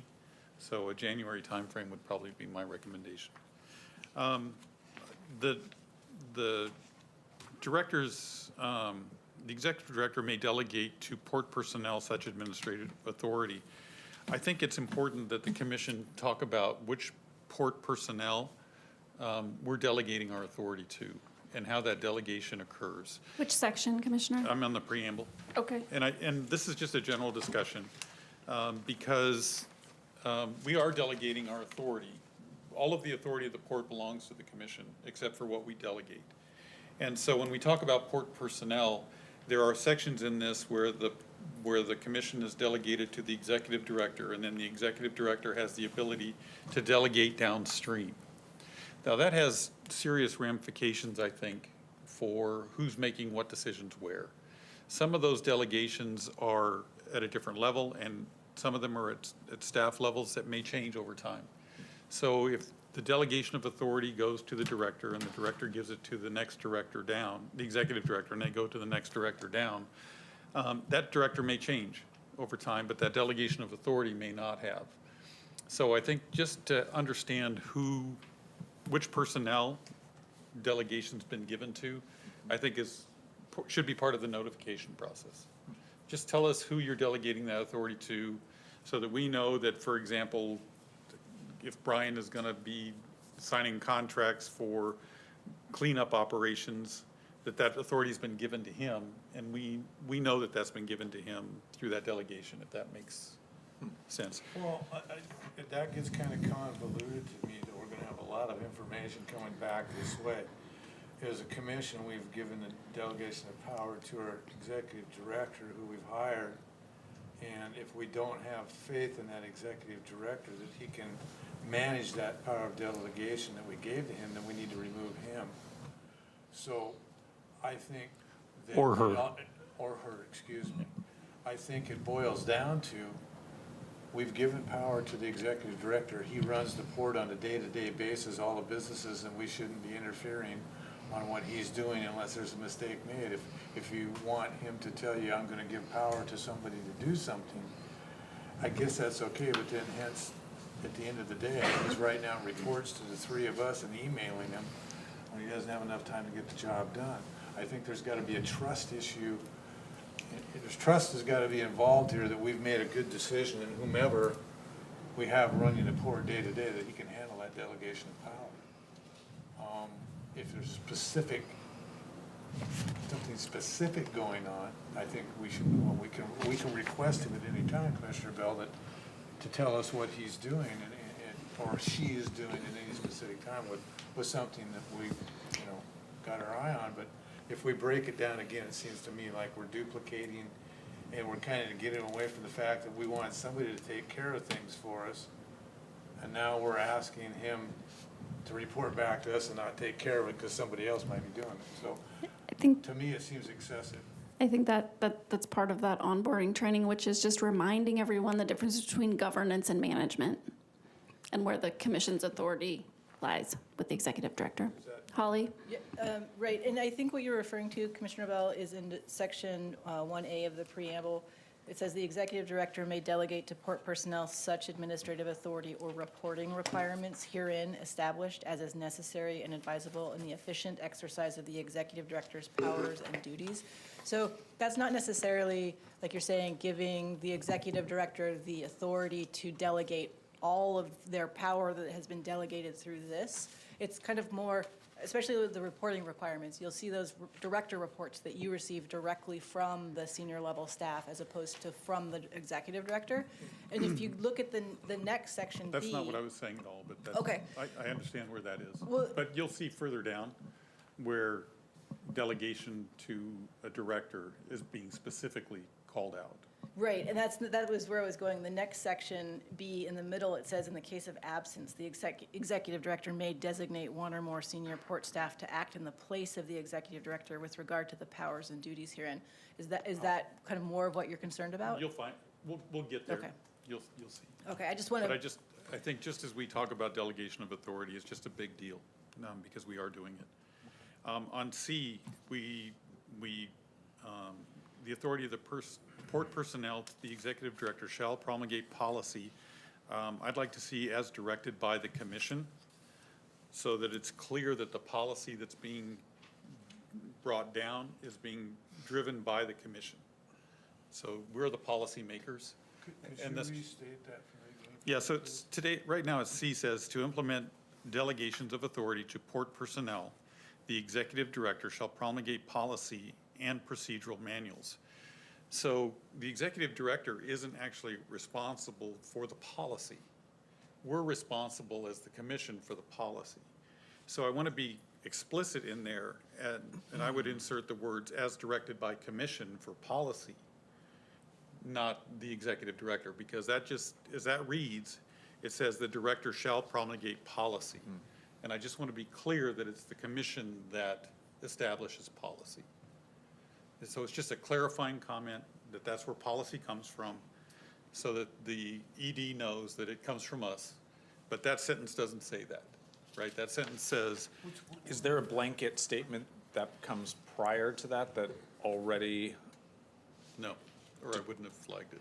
that already So kind of? we'll take this feedback, try to get your intent and get Yeah. some red lines in and get it back to you. Yep. That's the whole point. Yep. I'm just here to vent a little bit, so I'm on C. Page C? Yeah, the preamble C. So that might be accomplished by having like a whereas or something that is kind of an overarching statement about who is setting tone for Policy. policy, who's setting tone for strategic direction, who's setting tone for budget. Yep. So that then we can assume and kind of expect that the language that follows will match that original intent. That'd be a great way to address that, with an umbrella. And it goes to a little bit of something else that I'm going to flag in the job description portion, and that is that we are really responsible for the policy and for those kind of directions. So, yeah. I thought D was too narrow, but I didn't know what promotional hosting policy is. What is promotional hosting policy? Tamara? Or, oh, sorry, go ahead, Holly. It's a statutory provision that basically is a carve-out from the gifting of public funds prohibition under the state constitution. It's something that ports are allowed to do, but other governments are not. I cannot give you a more specific answer than that because it's never been tested in the courts. So promotional hosting, we look at the statute, we say, is this promotional hosting? Like you have someone, potential international airline for example, and you're hosting them to promote the port, and so you can give them snacks and things like that. That's really what it is. And so it's not something that's used very often. Like I said, it's never challenged in the courts, so we don't have really firm guidelines on it. Tamara might have something else to add Tamara can on give that. how we internally execute that policy. It actually is used pretty often. Really, we see that in the economic development department. So they're going out, trying to promote the port to other businesses to come in and come to Whatcom County, come to Port Properties. And so they'll sort of take them out to lunch and talk about the port. So that's an example of promotional hosting. And we have a separate policy. And we need to determine the clear benefit to the port. Yeah. Did you guys know what that meant? I did not. See? We do. I just want to Now I make do. sure you know I'm not being frivolous. Okay. Section E, where we talk about the phrase administration of port operations. Under construction work, as approved, is really the only thing I want to make sure everything needs to be approved by the commission. I put in that section as approved for a lot of things, just to make clear that incentive programs need to be approved, I would think, by the commission. I know the executive director has the ability to give incentive programs, but we should probably know about them if we're giving away incentive programs and what they look like and what kind of incentives they are. So I'm not sure if you want to be involved in that, but as part of that discussion, administration of port operations, it does give some pretty broad assignments of training and incentive programs, et cetera. I think we should know about incentive programs that are being put in place. And I think the commission should be aware of those if they are All the instituted. incentive programs that we put in place, I think we've had commission meetings. Yeah, but it's not stated. So if we're going to delegate the authority to give incentive programs away, I think we should pretty much know what that is. All right, now you're safe until you get to section 2. What page? Section 2, page 3. This is just my comment on section 3, where we're putting in rental revenue standards adopted by the commission or similar property. I'd like to have some discussion about market rates and about how market rates and how port properties might compete with the private sector on market rates, or how we establish those port properties of a similar class. This is an all internal discussion. Number 3 says the amount of rental shall be in accordance with the rental revenue standards adopted by the commission for similar property of the same or similar class and type and devoted to similar uses. So that comment about a rental revenue is strictly around what do we do now? What does the port do now? What are we doing with similar port properties? It does not have an outward look into the impact we're having with the private sector on the outside, or what are the rental rates on the outside. It basically says if we're leasing property on Come on up, Terry. part 1, you can come Come on up. up to the microphone. My job is to Yeah. make you smile once. I assume you're going to okay. speak to how rental revenues are set, yeah.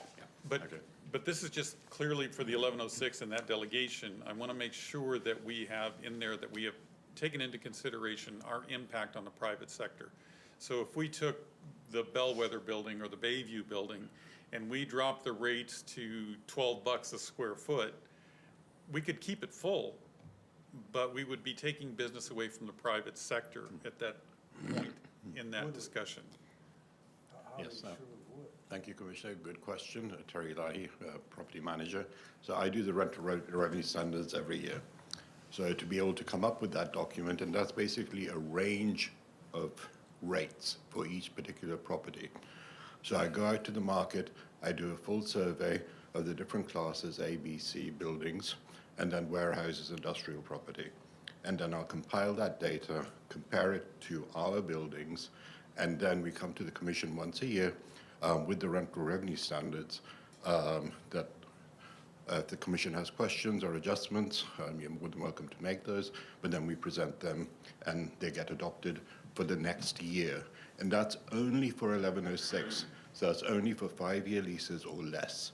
Anything longer than that or deviates from those standards, we'll bring to the commission in an open public meeting for consideration. But a market survey is done on an annual basis. Just a reference to the market study. And that's how we Yes, set all of our rates across the board, so Great, but this Marina's This rates. just doesn't say that. I would like to just see the market study reference. Yes, yes, certainly. Usually I supply a summary of the whole market with the rental revenue standards, which should be coming in the next commission meeting. Okay. Thank you. On section 5, the lease may not be renewed or otherwise extended beyond 5 years without the commission's approval. There's nothing in here about a change of use. So if we are doing a 5-year lease and somebody's having trouble with their lease with their warehouse for whatever we leased it for, and they sublease it for a different use, I think if the building is gonna be used for a different use, I think the lease should come back to the commission. That's kind of a moot point, because any sublease has to come to us anyway. It does, but it doesn't. So then we would know if it's a change of use. Yeah, we just need some teeth in that, I think. Because we haven't, and I'm reeling from some subleases that are probably longer than the 5 years. And it may not be impactful to that. Oh, I've been dying to hear from you. Judy, please step up to the microphone. Thank you. Just a comment. Judy Harvey, Senior Property Manager with our real estate team. The comment that the subleases require commission approval is not how 1106 BB reads. Currently, the executive director has authority to approve subleases. So it would be a change if all subleases, and that was one of Tiffany's discussion points. So just for the record, wanted to be sure that that was very clear, that those currently, unless through discussion it's decided that they're brought forward, which we've done from time to time. Yeah, oh, sorry. And I don't care if we delegate that authority. I just want to make sure the commission's aware that we have delegated the authority for the executive director to sublease a property with a different use in a lease that we have signed. And I'm not really hell-bent on making a big point of that, because, I mean, I gave up my lease and subleased it to a doctor, which was a change in use, which is perfectly acceptable in that building. So I'm not against it, but I just think the commission needs to be aware that when we give out a lease, we have delegated the authority for a sublease to be given with just administrative approval by the executive director, if it's less than 5 years. Once again, I'll go back to the Yeah. fact that Yeah, you gotta put some trust in your executive director. We're gonna be running, we might as well not have an executive director. We'll just sit here and run the show. And the same thing, I don't have a problem with the executive director making some decisions on their own. I just don't. And then just to add to how it's currently written, and it's a discussion item Tiffany is bringing forward, there is not any timeframe associated with the approval. For a sublease. For a sublease. So the sublease could be a month to month. The sublease could be for 20 years. So that is one of the items that she will be discussing. There is no, it's open-ended. There's no That's time entirely restraint. That's entirely up to the person that has the main lease and the sublessor. It's not up to us. Yes. As That written. language is language. between those two entities, correct? Yeah, as it is written today in 1106 BB. So just for the record, wanted to be sure. Thank you, Judy. You're welcome.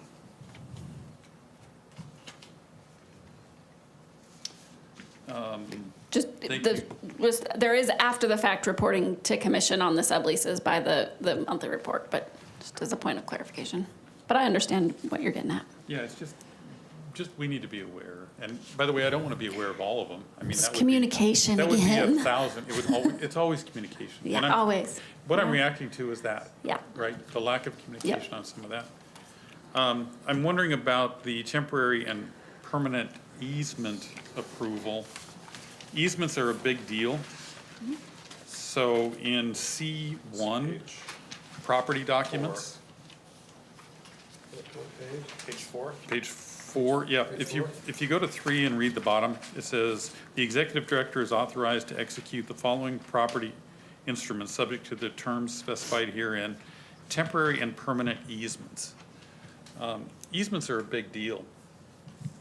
And I just react to that because I know how litigious people can be, especially with easements. So knowing before an easement is granted or taken away or adjudicated somehow, I think the commission should probably know about easements that are granted. So, can I ask a question? We all meet once a week with our executive director, right? Or we try to, whether it's on the phone or it's in person. Isn't this stuff that comes up weekly if there's something going on? Because I ask my executive director or my interim executive, hey, what's new, what's going on, what should I know about? It's exactly how I talk to them. And it's like, at that point in time, I expect them to let me know what's on the fringes they're dealing with. So it's kind of up to us at some point, if we want to be well-informed, to say, hey, what do you got going on?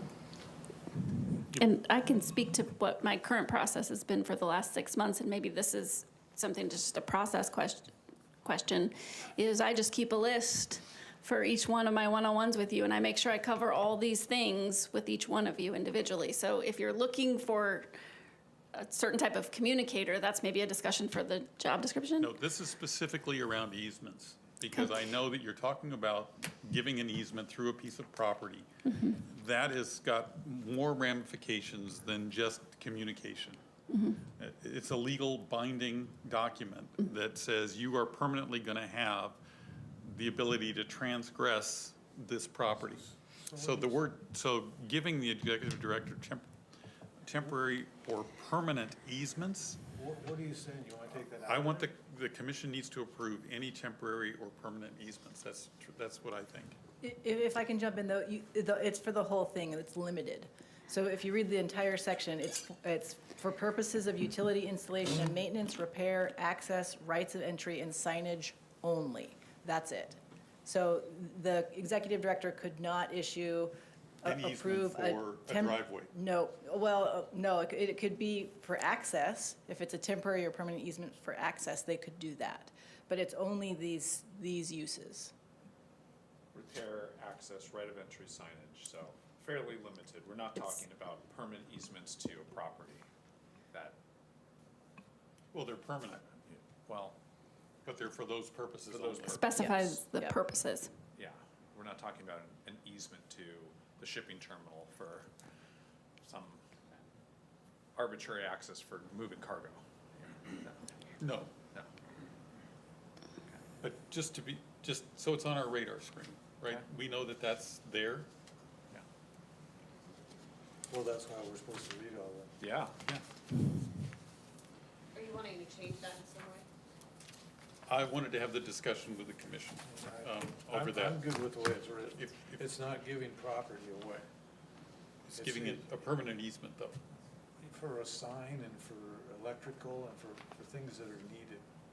This isn't just to give it And right away to utility. somebody so nobody else can get there. And utilities. Seems like we might bog down things that already take a long time if we implement too much process. Okay. Estoppels and attornments and estoppel and attornment agreements. Where you at? 8 and 9. I really wanted clarification on how much is involved in those estoppels and attornments. I don't want to make a big deal out of those if they're not, but they sound serious. What they usually are along the lines of, you say you have a tenant and their lender needs some assurance that they're not in violation of the lease before they provide money. So that's what we're talking about. So a request for an estoppel or an attornment, meaning you're not going to, there's no reason to go after them for a violation of the lease at this point. It's fairly common, and I would say fairly routine. Real estate, you could hop in and, especially if I'm slightly imprecise, feel free, but that's really what it is to say to a third, you have a tenant who's asking a question that a third party needs the answer to with regard to their lease. Okay. And then I just wanted to, thank you. And I'm okay with that. D, lease renewals.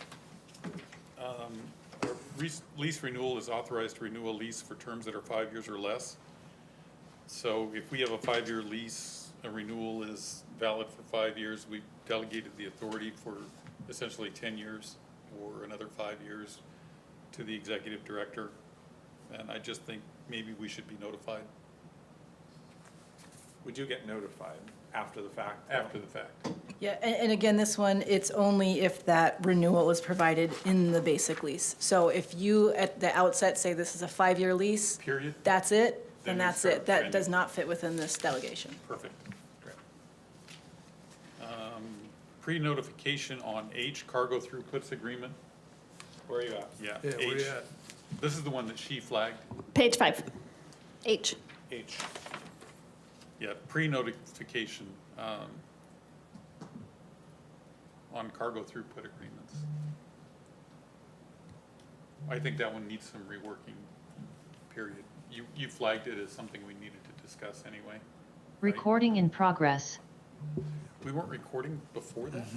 Yes, it just stopped though for some reason. When I talk for too long? Yes. Okay. So are we in agreement that we need to have some pre-notification for cargo throughput agreements? I mean, that doesn't say it in here. Right, that's a commission discussion.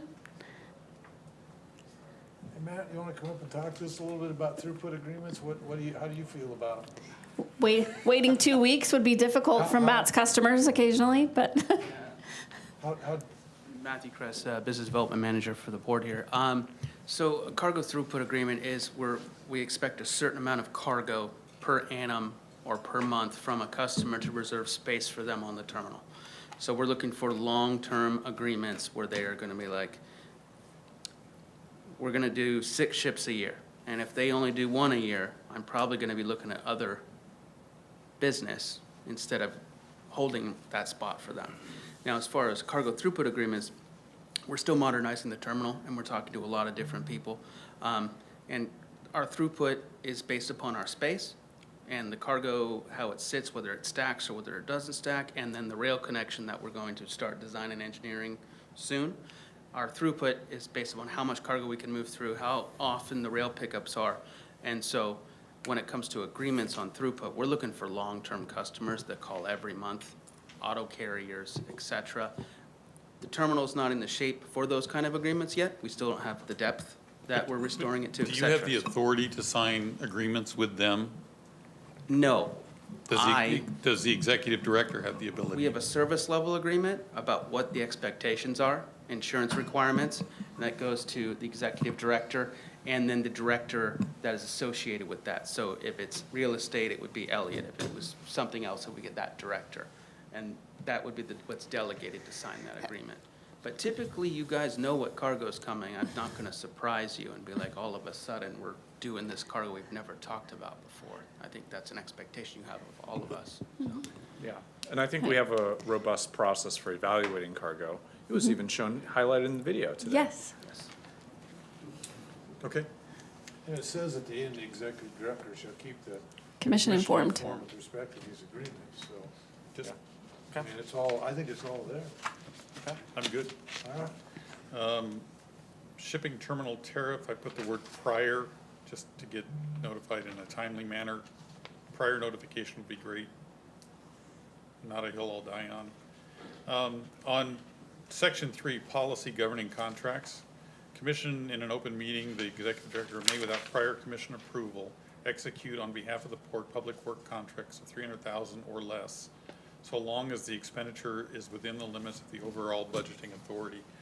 The only thing that I want to talk about there is that $300,000 number something that my fellow commissioners are comfortable with? Because it is a lot of We money. voted it in, the three of us, Yeah, that doesn't mean. because it was like 150 or something like that, and it wasn't enough. Agreed. And we already discussed this and voted it in, so. But I And you think have, oh, sorry, Commissioner, and you have approved the budget prior Right. as well. It's just a matter of, when you look at numbers like that, that's one of those things I would flag that on an annual basis, take a look at that number and make sure it's what you want. Okay. I don't think it's enough, to be honest with you, but okay. On page 6, budgeted public work contracts of 300,000 or less, the executive director may delegate director-level staff the authority to execute on behalf of the port. So here's where Holly, said that we have. Page 6. You Page can 6. tell us what page. 6 of 14, very top. Okay, very good. In this one, the authority we've given to the executive director is then sub-delegated to the director-level staff. And that jumped out at me. So I don't have a problem if the commission understands that that delegation has gone there. But I just wanted to point out that this delegation of authority goes from the executive director to the director-level staff on behalf of the port for things not to exceed $300,000. So up to $300,000, it's going to go down to the director level. That's fine. It's just. I'm fine with that. We know where they live.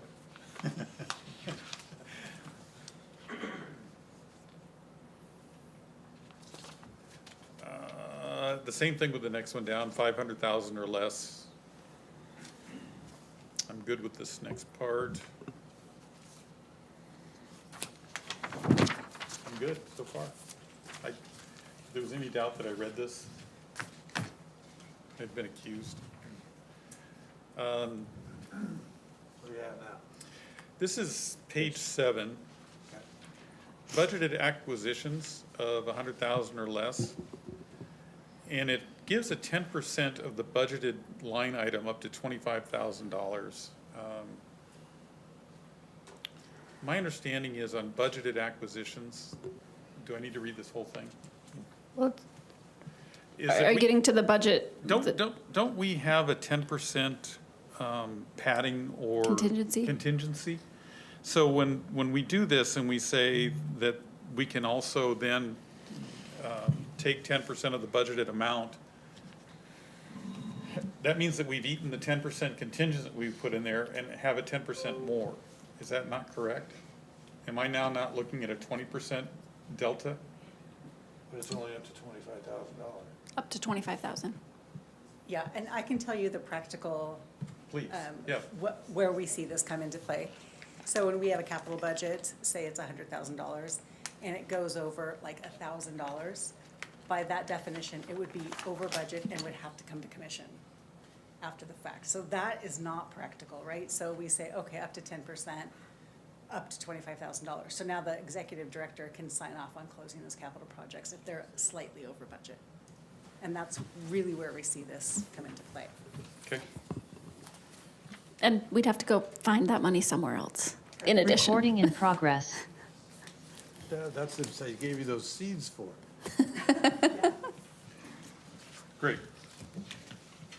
The next one is policy governing arrangements for professional and consulting services. This is page 18. This is really just a philosophical discussion, not anything specific about how many consultants we hire. 8. How many consultants we hire and what we hire them for, and what we're delegating the executive director to go search for in the way of consultants.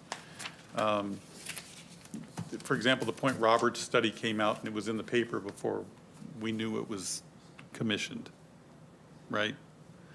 I just think when we talk about consulting, there's a lot of stuff that I think staff can do. But this gives really broad authority for consultants. And I know I'm going to get thrown over the bus on this one, but I also think we should take a look at legal fees. Because at some point, it's going to make sense to have an in-house attorney. Sorry, Holly.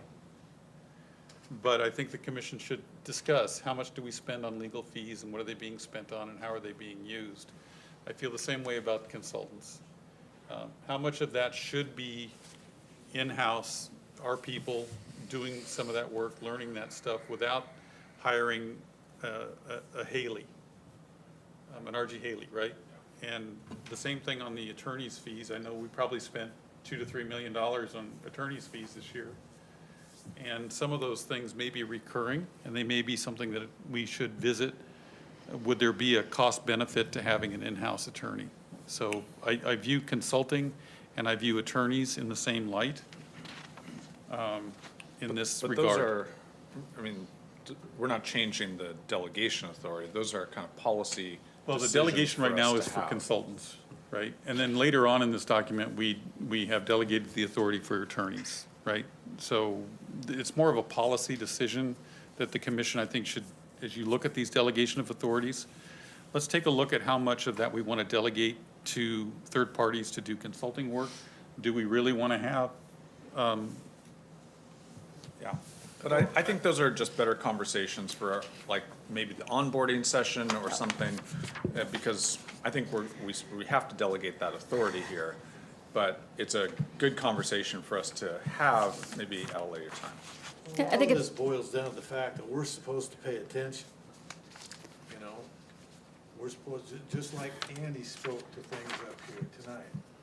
And we've done consulting stuff in the past in Blaine that we probably shouldn't have done, and I spoke to that.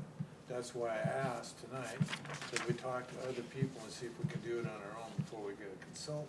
Or maybe we can do at least half of it on our own and cut that cost in half. That's up to us. You still have to delegate. Like I said, if we're gonna rewrite this thing to where the executive director has no powers of delegation, then we might as well not hire an executive director and split the salary between the three of us and just run the port. Because that's where we're headed with this. And I don't really wanna waste a lot of time rewriting what we've done over several years and nitpick it apart, because there was issues maybe between staff members and commissioners recently that is bringing us to this, because that's what I feel like is happening. We're picking apart this because of some personal things, and I really don't want to do it. I really don't. I do think, I think things have gone along good, and if we pay attention as commissioners and do our job and ask questions like we should, we're gonna be fine. If we don't get the answers when we ask the questions, then we deal with that issue. But I don't wanna take this thing apart. I think having the reminder annually about what is in here so that you can set those expectations early on will be helpful. Sorry, a little bit late for you, Commissioner Bell. it's not a discussion that I need to engage in. I learned it too late, so I'm done. Any other comments on the 1106 at this point in time? Oh, I think our other discussion we're gonna have, you know, I mean, no, I don't have any more. Okay, Commissioner Shepard. next item. Oh, sorry. I'm done. All right, thank you, Tiffany. So we're gonna be moving on to our action items, which we have 4 of. Are we up and running on this thing or not? Zoom is not working at this time. Okay, are we recording in any other manner? Are we able to still see the presentation? Let's ask Tracy. We're good? Technical failure, just a moment. So Tracy, is we're Car- good- oh, We're good to sorry. go? Is Carly on? Commissioner-elect James, are there anybody? She wasn't before it ended. Yeah. Yes. Okay. Okay. Action items, please. Motion to authorize the interim executive director to execute an amendment to the Bellingham Aviation Services LLC BAS management agreement to reflect changes to the area of general aviation tie-downs managed by BAS, resulting from the development of the Baker and Shuckson hangars at Bellingham International Airport, BLI. Good evening, everybody, commissioners. My name is Gage Daly. I'm one of the airport managers at BLI, here to present on this discussion and seek approval for amendment to this already existing management contract that we have with BAS. And briefly, BAS manages our transient parking area, our tie-downs, of which there are 4 rows, and then 2 of our port-owned hangar rows, and all of the respective hangars that fall within those. So currently, it looks like this. On the left-hand side, excluding the actual hangars that BAS manages, you can see the transient parking area as well as the 4 existing tie-down rows. The amendment of this contract would reflect the removal of 2 of these tie-down rows as demonstrated on the right photo there. You can see that the transient parking area stays the same. Two of the existing tie-down areas remain the same, just a simple removal of the two westernmost tie-down rows. So that, of course, was brought about by the construction either the construction of the Baker and Shuckson hangars by Gary Coker and Aircraft Hangars Northwest. There's one row of box hangars going in and another row of T hangars. We have a huge demand for hangars up here in the Pacific Northwest, and you don't have to look outside our perimeter fence to see that we have a 2.5-year wait list for our port-owned hangars specifically. So pending the approval of their binding site plan, they'll take possession of this leasehold, and construction is slated for summer of 2026. They're already out there sampling the soil and the asphalt at the construction site. So with this construction, though, comes a displacement of 34 tie-downs. And that left us kind of wondering how to make up for that. So we partnered with our consultant Mead and Hunt to put together a survey. And the red there is all places where, based on our airplane design group, we cannot put tie-downs. They found 5 areas that are not very feasible based on our operation, would limit fire egress, for example, or provide limitations or create limitations to our snow and ice control plan. So our next question was, how do we make up for that, and who does this affect, right? So the primary affected parties are the existing leaseholders, of which there are 17 and 18 associated aircraft associated with those leaseholds. So and we're lucky to have really great partnerships with our general aviation community, and specifically with Bellingham Aviation Services in this, I should say, because we've been able to work with BAS to identify 8 additional tie-down areas, and what is going to already be their existing leasehold. So that's been really helpful in finding spots for these aircraft owners that are getting displaced. The plan is to move these aircraft, the port. I pulled the general aviation group, and they very specifically asked the port not to touch their airplanes, so they will be required to do it themselves. And if for whatever reason the aircraft is not moved by January 1st, we've contracted with BAS, or they've so graciously offered to move the airplanes on their behalf. So. When all of these aircraft do get consolidated into the 2 tie-down rows, we'll be at about a 70% occupancy, which is supportable. It tightens the transient area, but again, Bellingham Aviation Services has been a remarkable partner in helping us identify areas where we can be creative and collaborate. So the 8 additional tie-downs that we've identified are in what were previously already implemented into the existing tie-down area. So with that brief presentation, I seek your approval on this amendment and move to any questions or comments. Commissioner Shepherd. Did you have any significant pushback from any of the existing partners here? It was challenging. In this, Bellingham Aviation Services loses, some surface area that they have to manage. Right. It doesn't necessarily change the amount of aircraft that they manage or the fees that they collect on this, but it does restrict an area for which they can provide space for RONs, or remain overnight aircraft, or transient aircraft, especially during peak volume times, which are second week of August and second week of July. So you're seeing about 12 transient aircraft every night. Yeah. So they were very understandable, recognized the demand and the need for the hangars. Yeah. But if there were any pushback, it might have been from them, but really everybody's been pretty amenable to this change. We have limited space. Exactly. Yeah. We have a lot of ramp space, but as demonstrated in this, based on our design group, we can't really throw a bunch of airplanes in that big area there in the central portion of the photo, which we call the keyhole. It doesn't work, and it's where we pile all of our snow, actually, too. So it wouldn't work for our snow and ice control plan.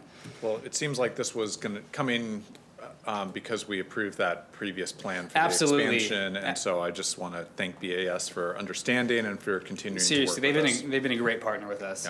Yeah, and Commissioner, we met, Matt and I met with BAS Engage this week or last week, and as usual, they were great partners, and I didn't receive any direct pushback during that time, so they're great to work with. They look for collaboration everywhere they can. Well, that's all my questions. Thank you. Commissioner Bell? Nope, do you ask? He asked the one I was gonna ask, so we're good. Oh, sweet. I've read through here, and it says that on the financial impact part, that, we're not gonna lose any rent or anything, but is there a cost associated with this to the port? The only cost that I can foresee is if we had to pay for Bellingham Aviation Services to move the planes at a flat rate that is pretty minimal. I would prefer to assume that cost. I think it's less than $200. Okay. A one-time cost, correct? A one-time Yeah. cost, yes, yeah. Should somebody not want to move their own personal aircraft, which Just is, wanna make sure we know if there's gonna be costs or not. exactly, yeah. All right, thank you. Sweet. Any further questions, John? Tracy, if you please. Thanks, Commissioners. Motion to authorize the interim executive director to execute an amendment to the Bellingham Aviation Services LLC BAS management agreement to reflect changes to the area of general aviation tie-downs managed by BAS, resulting from the development of the Baker and Shuckson hangars at Bellingham International Airport, BLI. Mr. Bell? Yes. Mr. Shepherd? Also, yes. Mr. Briscoe's yes, carries 3-0. Motion to authorize the interim executive director to submit a grant application for Washington State Department of Commerce Community Economic Revitalization Board, CURB, grant in the approximate amount of $100,000 for planning activities at the Bellingham International Airport, Airport Industrial Park. Yeah, good evening, Commission. Again, Tyler Schroeder, Economic Development Director. Just a quick few slides. This is a follow-up from the airport work session that we had in the spring. In that dialogue, we talked through kind of phase 1, phase 2, phase 3 strategies to move forward. Part of the phase 1 strategy was to identify some grants for a business development plan. And so associated with the CURB grant application, which is due on December 2nd, public notice, public meeting, and commission support needs to be granted for the Port of Bellingham to move forward with a grant application for $100,000. Which would have a $20,000 match of the $100,000 that we've budgeted for the work in 2026. So just a couple of bullet points on the Department of Commerce CURB, or Community Economic Revitalization Board planning program. The limits grant funding for studies to evaluate high priority economic development projects. There's 3 project tiers in the CURB. We're asking for tier 3, which is the most thorough and the highest limit of $100,000. This will include economic development as well as site readiness planning activities, and there'll be a $20,000 match from the port, leaving actually some additional money in case there's some additional studies or review that has to happen in the 2026 budget for the business development plan. And just a little bit on the scope. Oh, there we go. Just a little bit on the scope. As we know, the industrial airport park is underutilized, and land is industrial zoned and suitable for business development, hopefully in the aerospace industry or aviation dependent industrial uses. We've worked to attract private investment, and there's only a few development ready sites. However, over the years, it's been a struggle to really be able to have a coordinated plan and effort to move forward with a business development plan. A perfect example of how CURB, through the State of Commerce, uses these grant funds. There's a number of CURB grants that in the airport industrial, whether it be in the Puget Sound or even in Eastern Washington, that has used these CURB grants to be able to identify the existing conditions, assess the market demand for aviation and light impacted uses, really identify the infrastructure investments that are needed, and then lay out kind of a phased development plan associated with it. We're going to be looking at the airport or the airport industrial parks that are kind of pad ready, but maybe need a little bit more conceptual master planning around it and land use and signage as kind of the first phase. A lot of the work we're going to be doing with the CURB grant is focused on the D14 site, the airside development site. And then we will have some portion of visioning for the industrial expansion west of the runway. So overall, there will be a development feasibility. A lot of work has done in the master plan A lot of engineering or wetland work has been accomplished. And so we're going to review all of that documentation, identify any gaps, and pursue additional technical evaluations that we may need. This part, we're also going to do a market feasibility. So talking to existing customers at the airport, the businesses in that location. Interesting to hear that there's a 2.5 year wait for the general aviation. That's a big part of this conversation. And then go out to other airports, other regional airports, Skagit, Everett, a few others in the Olympia area, identify what their market is, what interests they have, talk to some industries that would be interested in locating there if they had additional space, to really come up with a market feasibility about what type of aerospace, aviation, or connected industrial uses could come at this location. With that market feasibility, we're really going to focus on additional work on the conceptual master plan.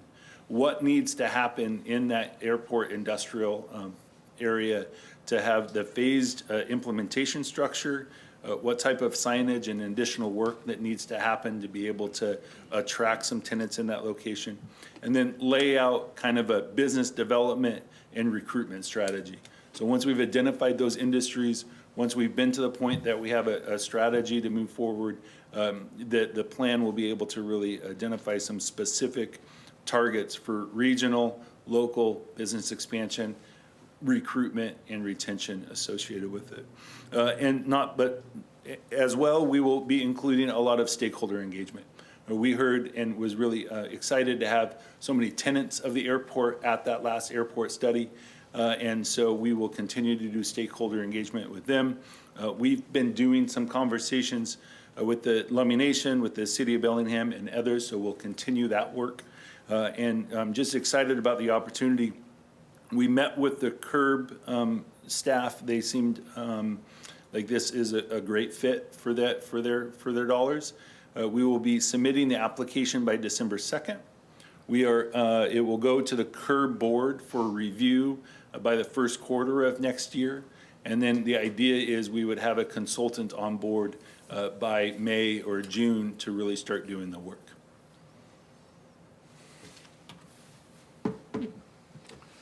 Okay. Commissioner Shepherd, questions? No questions, just thank you for taking action on a request from that planning session. I think it continues to show the value of these planning sessions in providing actionable things for our team to work on. And this is something I'm really excited to see move forward.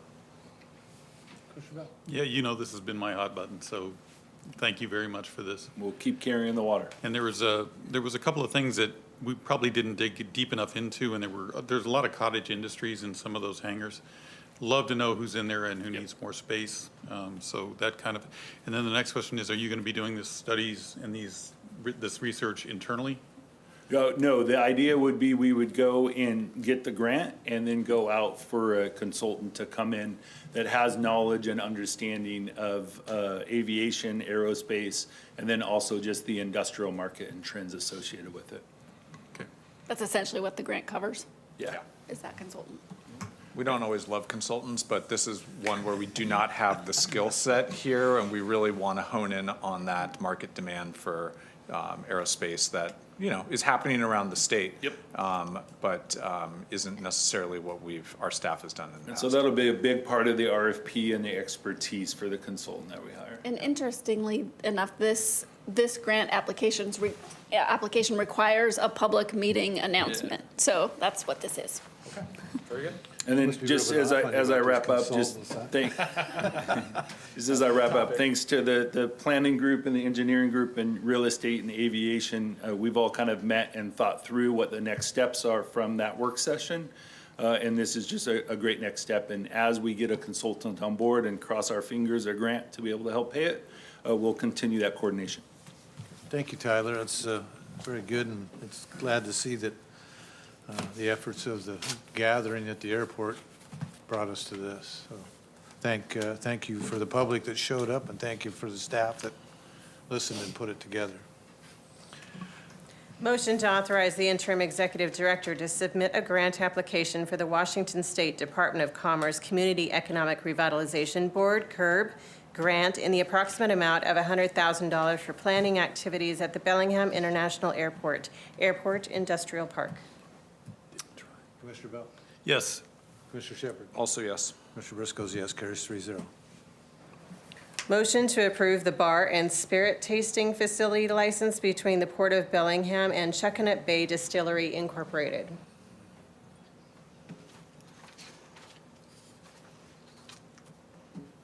Hi, good evening, Commissioners. Sarah Huckabee, Real Estate Property Manager. You'll recall 2 weeks ago I was here presenting on this bar and spirit tasting facility license, this new license with Chuckanut Bay Distillery.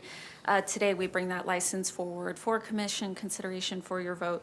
I am joined by a couple members of the ownership team again, Matt Howell, who's a co-founder, and their CFO, Gene. So they're available for questions at the end too. So this time I'll be doing just a quick 2-slide refresher on the license terms, and then I'll move on to share some of the renderings that were requested from the commissioners last time around. So the terms are as follows on the slide. The license would grant Chuckanut Bay Distillery the right to commence their operations on the first day of the month following issuance of a certificate of occupancy, but no later than April 1st of 2026. Under their authorized use, they would be permitted the sales of spirit tastings, merchandise, small bites, and other beverages, alcoholic and non-alcoholic. The initial term is through December 31st of 2027 with 2 two-year renewal options and 1 one-year renewal option. That puts them at a final termination date of December 31st of 2032. That gives them 7 seasons total at the portal. As their license fee, they would pay a concession fee, a base license fee, and a utility reimbursement. As that concession fee, they're paying 3% of their total gross receipts from all sources on the license area. And as their annual base license fee, they're paying $2,800. So that translates to $300 a month, reduced to $100 for those 4 months in the off-season should they elect to suspend their sales. So their proposed license area, as you've seen, is depicted by way of that red outline. As a condition of the license, the port would provide the foundations and the utility stub-out connections for 2 8-foot by 20-foot modified containers. And the actual modified containers themselves would be supplied and installed by Chuckanut Bay Distillery after receiving approval from the port on the final plans for those modified containers. And we do have capital funds already secured for the construction of the foundations and the utility stub-out connections. So moving on to those renderings that you requested, the first rendering I have here is a plan view of the container. The modified container is essentially a floor plan. So what you see, one container closer to the bottom edge of the screen, which would be nearest to West Laurel Street in real life, would contain the bar and the kitchen. The other container would hold indoor seating. And so bartenders are serving customers from one container to the other by way of a service window that exists between the 2 containers. And then you have 3 overhead doors that serve as the entrances into the indoor seating area. So on the 3 sides of that northernmost container. The next 3 renderings I have here are 3-dimensional, so you get a little bit more information, and you also get a better, more illustrative look into the vision for those modified containers and those deck. From this view, you're looking at the containers from West Laurel Street, sort of close to that corner where Granary Avenue turns into West Laurel. You're looking at the backside of the facility. From this view, you see their deck, the stair access to their deck, the modified containers, how people would interact within that license area, how they're moving about the space.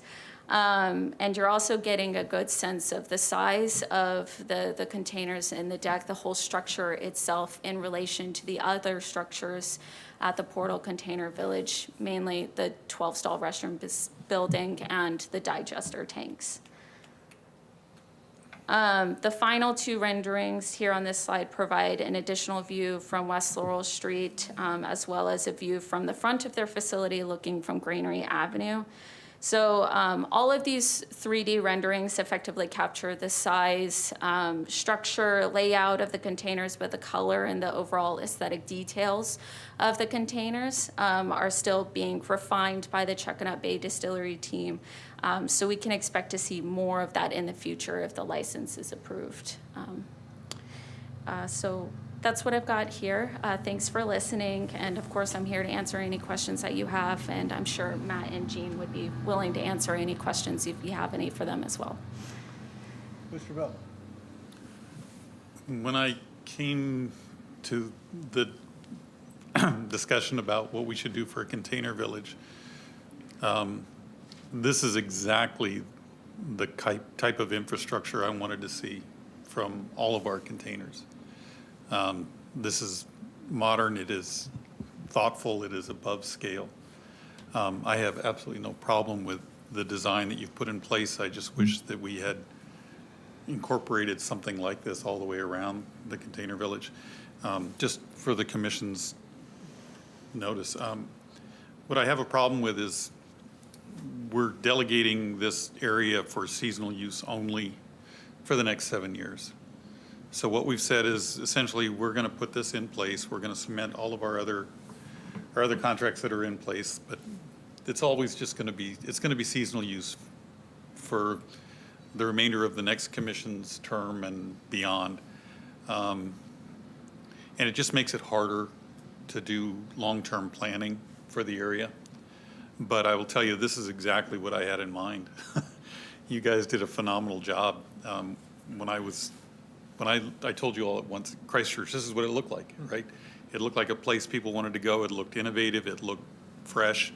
So my objection is just strictly, we've got a long-term plan to put down there that's going to have to transition from seasonal to full-time usage, and it revolves strictly around that. And if we're going to cement in a 7-year contract for this facility, is this what the community is saying they want? Is this what we say we want? And it will be harder to move, because I guarantee you, you put this down there, it'll become the most popular place on the port, and it'll make it more difficult to do the longer term planning for the area. So that's the discussion I think the commission needs to have, is what are we looking for long term? And yeah. No, it's good. It's a good And question. I guess the other side of that is we are not actively marketing other types of activity if we're going to be doing this. We're not doing any retail. I know the most important part of some of the container villages I've seen, I mean, hell, down there's an REI store with a climbing wall, right? There's retail, there is other types of commerce. It's not all food and beverage. So as we look through the container village, if this is going to be the last of it, what we've said is the container village is going to be essentially beer and food and distillery products. So it'll be that kind of a center. It won't be a mecca for retail, or it won't be the remainder. So I think there's a little bit of that planning that we missed along the way that should have been done. But I will tell you, from a design standpoint, this is exactly what I had in mind when I looked at a container village. You guys have done a great job. Love it. Mr. Shepherd. Yeah, question on access. Is the interior space in the deck going to be 21 and over, or is it all ages? Respond to that? Yeah, I'd love to. Well, the upshot about being, Matt You just Howell. have to come to the mic. Yeah. Matt Howell, Chuckanut Bay Distillery. The upshot about being a producer in this regard is that we can be all ages, and we will be here. Yeah. Great, thank you. That was my question. Glad to hear it. It's always nice when things are more accessible, and I know our liquor laws in this state are challenging to work with. So I'm glad this fits in. Just a question for staff, is 3% cost sharing revenue standard throughout the Portal Village? Is that a standard? Yeah, so the concession fee is standard across all of the portal container leases. They're also in our annual licenses as well. But it can vary ever so slightly, like some have a cap. Okay. I don't need it today, but I would be curious to just see a range of the revenue rate returns Absolutely. that we're receiving, kind of from high to low. So we might have an idea of where this might fit in. Because we always see these, at least I see these and I say, well, 3%, I don't know what that end means Yeah. in terms of what we get for that 3%. And so I'd love to see that at some point. Okay. Great question. Yeah, and, you know, I think for your comment about the retail, I hope some of that ground floor retail that we're seeing in the businesses, like Harcourt's condos and other things, benefits just from the people. I mean, I think the community is speaking with their dollars, that they're supporting the businesses at the portal and around, in and around there, and so it's been very popular. I think it's been financially successful for those partners who are working down there, and hopefully that continues to provide that ripple effect and makes it attractive to do something that's just hard today. Is ground floor retail is not, it's not easy, and hopefully putting enough people down there and that long-term vision of making this year-round as well gets us to that vibrant destination that we're kind of envisioning. Retail's not completely lost at the portal. We do have our 2 pop-up shops, and we often see, vendors in there selling tons of retail items. So, very popular rentals. So, Great. That's all my questions. Thank you. Well, thank you for the renderings. That, for me, picture's worth 1,000 words. Now I understand what I'm looking at here and what you expect, and it looks great. As Commissioner Bell and I have different points of views sometimes, lots of times. I understand what he's saying, but I would disagree that we don't have a vision and we don't have a plan down there. There's been a plan all along. It's been tweaked a few times. I certainly have some visions for what I'd like to see there, and I don't quite honestly see this stuff going away for a long, long time, if ever. I think things are going to change. I mean, you can build a, if you want to call it that, entire small community around what's already there. So I think it depends in the future with the commission and the city, what this is really going to look like down there. I think times have been changing since the pandemic very rapidly, monetary issues, everything. And we've had to reshape our thinking on what's going to go there more than once. And I'm sure we're going to do that more than once again until things start happening and new ideas crop up and people come out of their shells, so to speak, to spend money and do things. I'm glad you're doing this. I think it's a great bonus. I think it's going to be a class act down there from the looks of things. So kudos to you for that. See, we agreed on something. So thank you for bringing this forward so that we could have some more enjoyment for our citizens of Whatcom County. That's all I have. Motion to approve the bar and spirit tasting facility license between the Port of Bellingham and Chuckanut Bay Distillery Incorporated. Commissioner Bell. I'm a yes. Commissioner Shepard. Yes. Commissioner Briscoe is yes. Carries 3-0. Motion to Thank you. approve the executive director job description, wage range, and recruitment brochure to allow CPS HR Consulting to proceed with recruitment. Good evening, commissioners, members of the audience. My name is Riley Wynn, Director of Human Resources. I'm here tonight to provide a brief status update on the executive director recruitment and request approval on our job posting materials from the commission. Let's see here, waiting on my slides.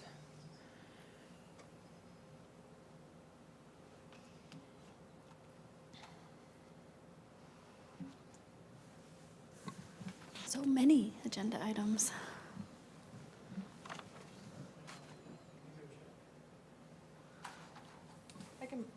I can proceed without them while we get them up. So just as a status update on the recruitment, CPS HR Consulting has completed the stakeholder interviews They did about 36 internal and external interviews with stakeholders from all different community groups. We also held an internal survey for our staff to complete as well. Those reports have been provided to the commissioners. They should be in your packets. CPSHR can provide an update on those reports if desired by the commission. So the next steps in the recruitment include approval of our job description, our wage range, and the draft brochure provided by CPSHR. Before I proceed with the details on all of those items, I want to pause for a moment and just acknowledge that we're in an interesting point with our commission, obviously. My understanding is that Commissioner-elect James does have some feedback on the job description itself and will be making the decision, obviously, when we get down to a final group of candidates. So how the commission decides to move forward will determine whether or not I get into the details on the job description, the wage range, and the draft brochure. So I just want to take a moment to pause. And I'll give my personal preference. We're talking about hiring an executive director that I won't see. So I would love to have Commissioner James's input on this solicitation as it goes out. And I think it's important that, first of all, I don't think it matters that we approve it tonight, quite frankly, because we're not going to do anything until January. So I think it's ultimately important that the one person who will have a say in the hiring of the next executive director put their stamp on this solicitation. So it would be my preference to maybe have some comments on this at this time, because I do have a few. But the ultimate decision about what gets put in here and what goes out, I think Commissioner James should have a say in that. Commissioner-elect James should have, because quite frankly, it's going to be her call. She's going to have to live with the result. I won't. And I think it's important that she weigh in. I'm fine with providing some additional time. I also want Commissioner-elect James to feel valued and welcome and heard, and I think this is an important decision point. I think this could happen between today and our next commission meeting. So I would like to see this come forward to our next commission meeting for approval, if that's acceptable to the rest of us. And for you, Riley, and possibly Tiffany, to connect with Commissioner-elect to make sure we're understanding and incorporating any points, and for us to hear if there's anything of contention needed. It's hard for me to hit the brakes. I like to go, and I hate slowing down, and I hate more time spent. And I know Tiffany's working like really hard and doing double job here, and I want to get this new hire in place. And so I'm hoping that this could be a happy medium of having this occur at our next meeting. Okay, so what I'm understanding is we're going to make a motion to table this motion or action until December, what's that? December 16th. That's my request. So I do have a couple questions prior to that. In what manner are we going to include Commissioner-elect James? What are you guys thinking? I can make a suggestion. I'm happy to reach out to Commissioner-elect James and gather her input and put it into a red line document. Then I can recirculate to the commission via email. And obviously, we wouldn't have discussion beyond me sending that email out, but then I could bring it for discussion at the next commission meeting.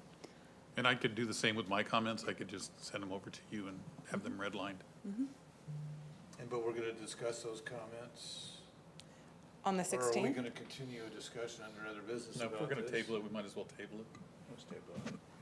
Okay, so, but we are going to discuss everything, have input before the motion is made at the next meeting? Sure. Okay, all right. At which time, if we wanted to change things, we could, correct? Okay, so we have a motion on the floor to table action item number 5. Do I have a second? Second.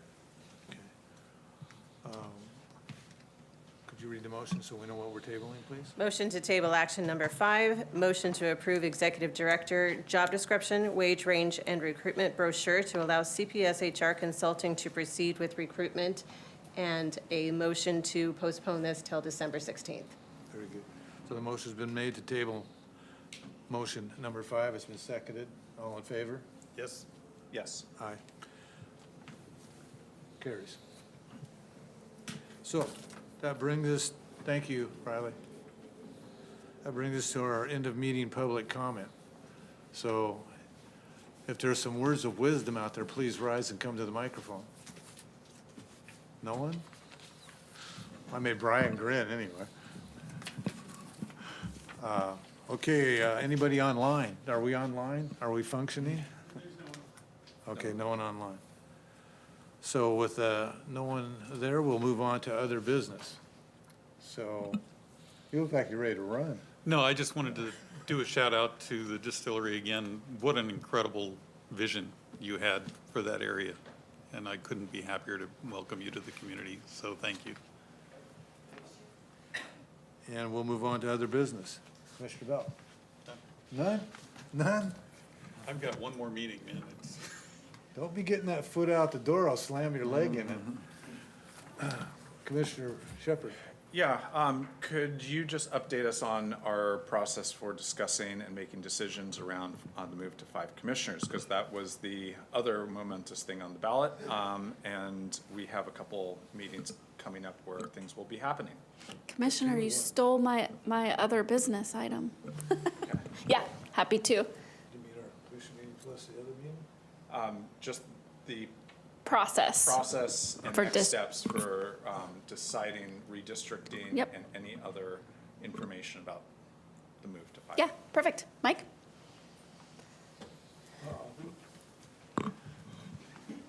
Good evening, Commissioners. Mike Hogan, Public Affairs Administrator.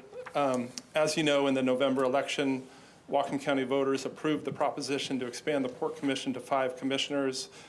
A requirement for the port under the RCWs is to develop a redistricting plan for the Whatcom County Port District into 5 districts. So our first order of business was to verify that the 5 districts met the Voters' Rights Act and the RCW requirements. I'm pleased to report we've completed that process, and the 5 new Port Commission districts are exactly the same as the Whatcom County Council districts, at least our draft proposed redistricting plan. So that is good news. We've published that draft redistricting plan on our website today. So if you go to the front page of the Port's website and you go to the Port News, you can look at the map, and it's basically the exact Whatcom County Council districts. There's also a link to the Whatcom County Council website. So if you plug in an exact address, if you're wondering what district you'll be in, it'll show you what district you are in. What we haven't done is put any numbers associated with those districts, so it just shows 5 blank districts. There will be the next steps in the process is to go through a public hearing on December 9th at 2 p.m. here at the Port, where there'll be public comment on that draft redistricting plan and pretty much looking at, does that plan meet the Voters' Right Act and the RCWs as far as equal population and the different requirements. The next step in that process will be Port Commission approval of the redistricting plan. That happens at the December 16th Port Commission meeting, also here at 4 p.m. And at that meeting, we anticipate there's a few options for how numbers to those districts get assigned, 1 through 5. We will walk you through those options, and there will be some discussion about, how those districts get numbered. And then there will also be our legal is researching the drawing lots for 2 commissioners that will be living in the same district and how that district number gets assigned. So a little bit more to come at the December 16th meeting as far as the numbering. But for now, if folks want to see what district or the 5 separate districts where the boundaries are, what their address is, what district they'll find in. They can find that information on the Port's website, again, on the front page under Port News, and we have links to all that information. Great. Holly, do you want to, is there any additional you want to add to that? And just so the two new districts that we will be seeking applicants for are the Farmlands District, which is currently it's County Council District 3? 3? 4 and 5. Well, so that's TBD for the Port District numbering. We're gonna hold off on assigning them Port District numbers. I'm just talking about the current county district numbers. So it's the Farmlands District that incorporates Linden, and that's County District 4 at this time. Is that correct? Go ahead. Yes, And for the then county 5. districts. And then County Council District 3. Right, but Which is the just to foothills clarify, because you and Commissioner-elect James live in the same Yeah. district, then there needs to be, we need to sort out who of you, whichever of you draws the short stick, if you will, from the drawing of lots, where physically you will be located. Essentially 1, 2, and 3. There are some presumptions, I think, in your example about where 1 and 2 would likely be, but those are to be decided by the commission on the 16th. Okay. And I'm just trying to figure out where I start recruiting. Because I want this, people to understand if they are wanting to join the commission, they need to understand what the commission does and what the mission of the Port is. Any candidate that wants to run, I encourage them to talk with me. And it's my number one criteria is that you understand what the mission of the organization is. And I want to just start that recruitment process in those two geographic districts. So I'm thinking farmlands and foothills, right?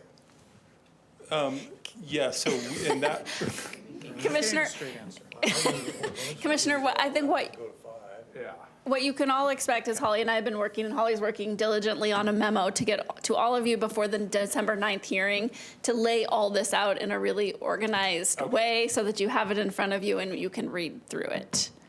I'll be patient.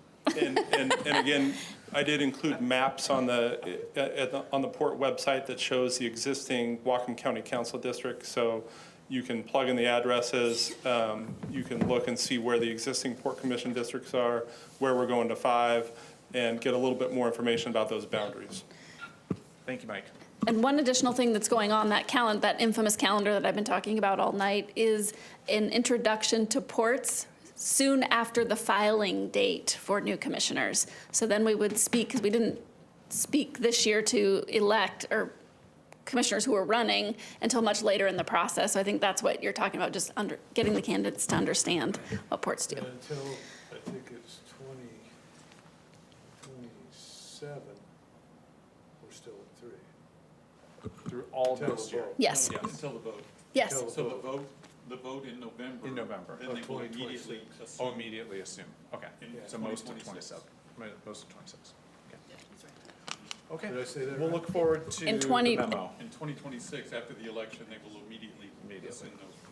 Yep, once the election's certified, they take their oath, they post their bond, then they would serve essentially a month in 2026 and then 2027. So it's a goofy cycle. Lots of variables. That's all my other business. Thank you. When the wind blows, it'll probably change. Okay, that's all your other business? All right, when we were sitting here and I was looking at their renditions and the digester tanks in the background there. Question, I really haven't been over there a whole lot, walked around those digester tanks. Is there an explanation there anywhere of what they used to do? A sign saying what the digester tanks do. There Yep. is. Okay, now, Stephanie was just up here giving a great thing, and we were all looking at the video going, wow, that's cool. I'd like to see us put together a video of what actually went on with those, what their reasoning was, so that not very many kids are gonna stand there and read, they're gonna go, oh, digester tanks. They're not gonna fathom what's going on. So I'd like to be a little more informative about The history over there. giant structures we got standing there in the Gotcha. middle where everybody's walking around and looking, if we could. Let it be known Commissioner Briscoe wants additional social media presence. And there's lots of material. And I want a Yeah. sign out on that corner by the granary. But we too. know. You got tile tanks to work with. You got lots of, there's video content here for days. All right. Any other business you thought of? No. Do you have any? Okay, I'll give one last call for public comment. If anybody's got anything to say that's sitting here, but I don't look like I got any takers. Nothing? All right. Meeting adjourned. Thank you all for coming.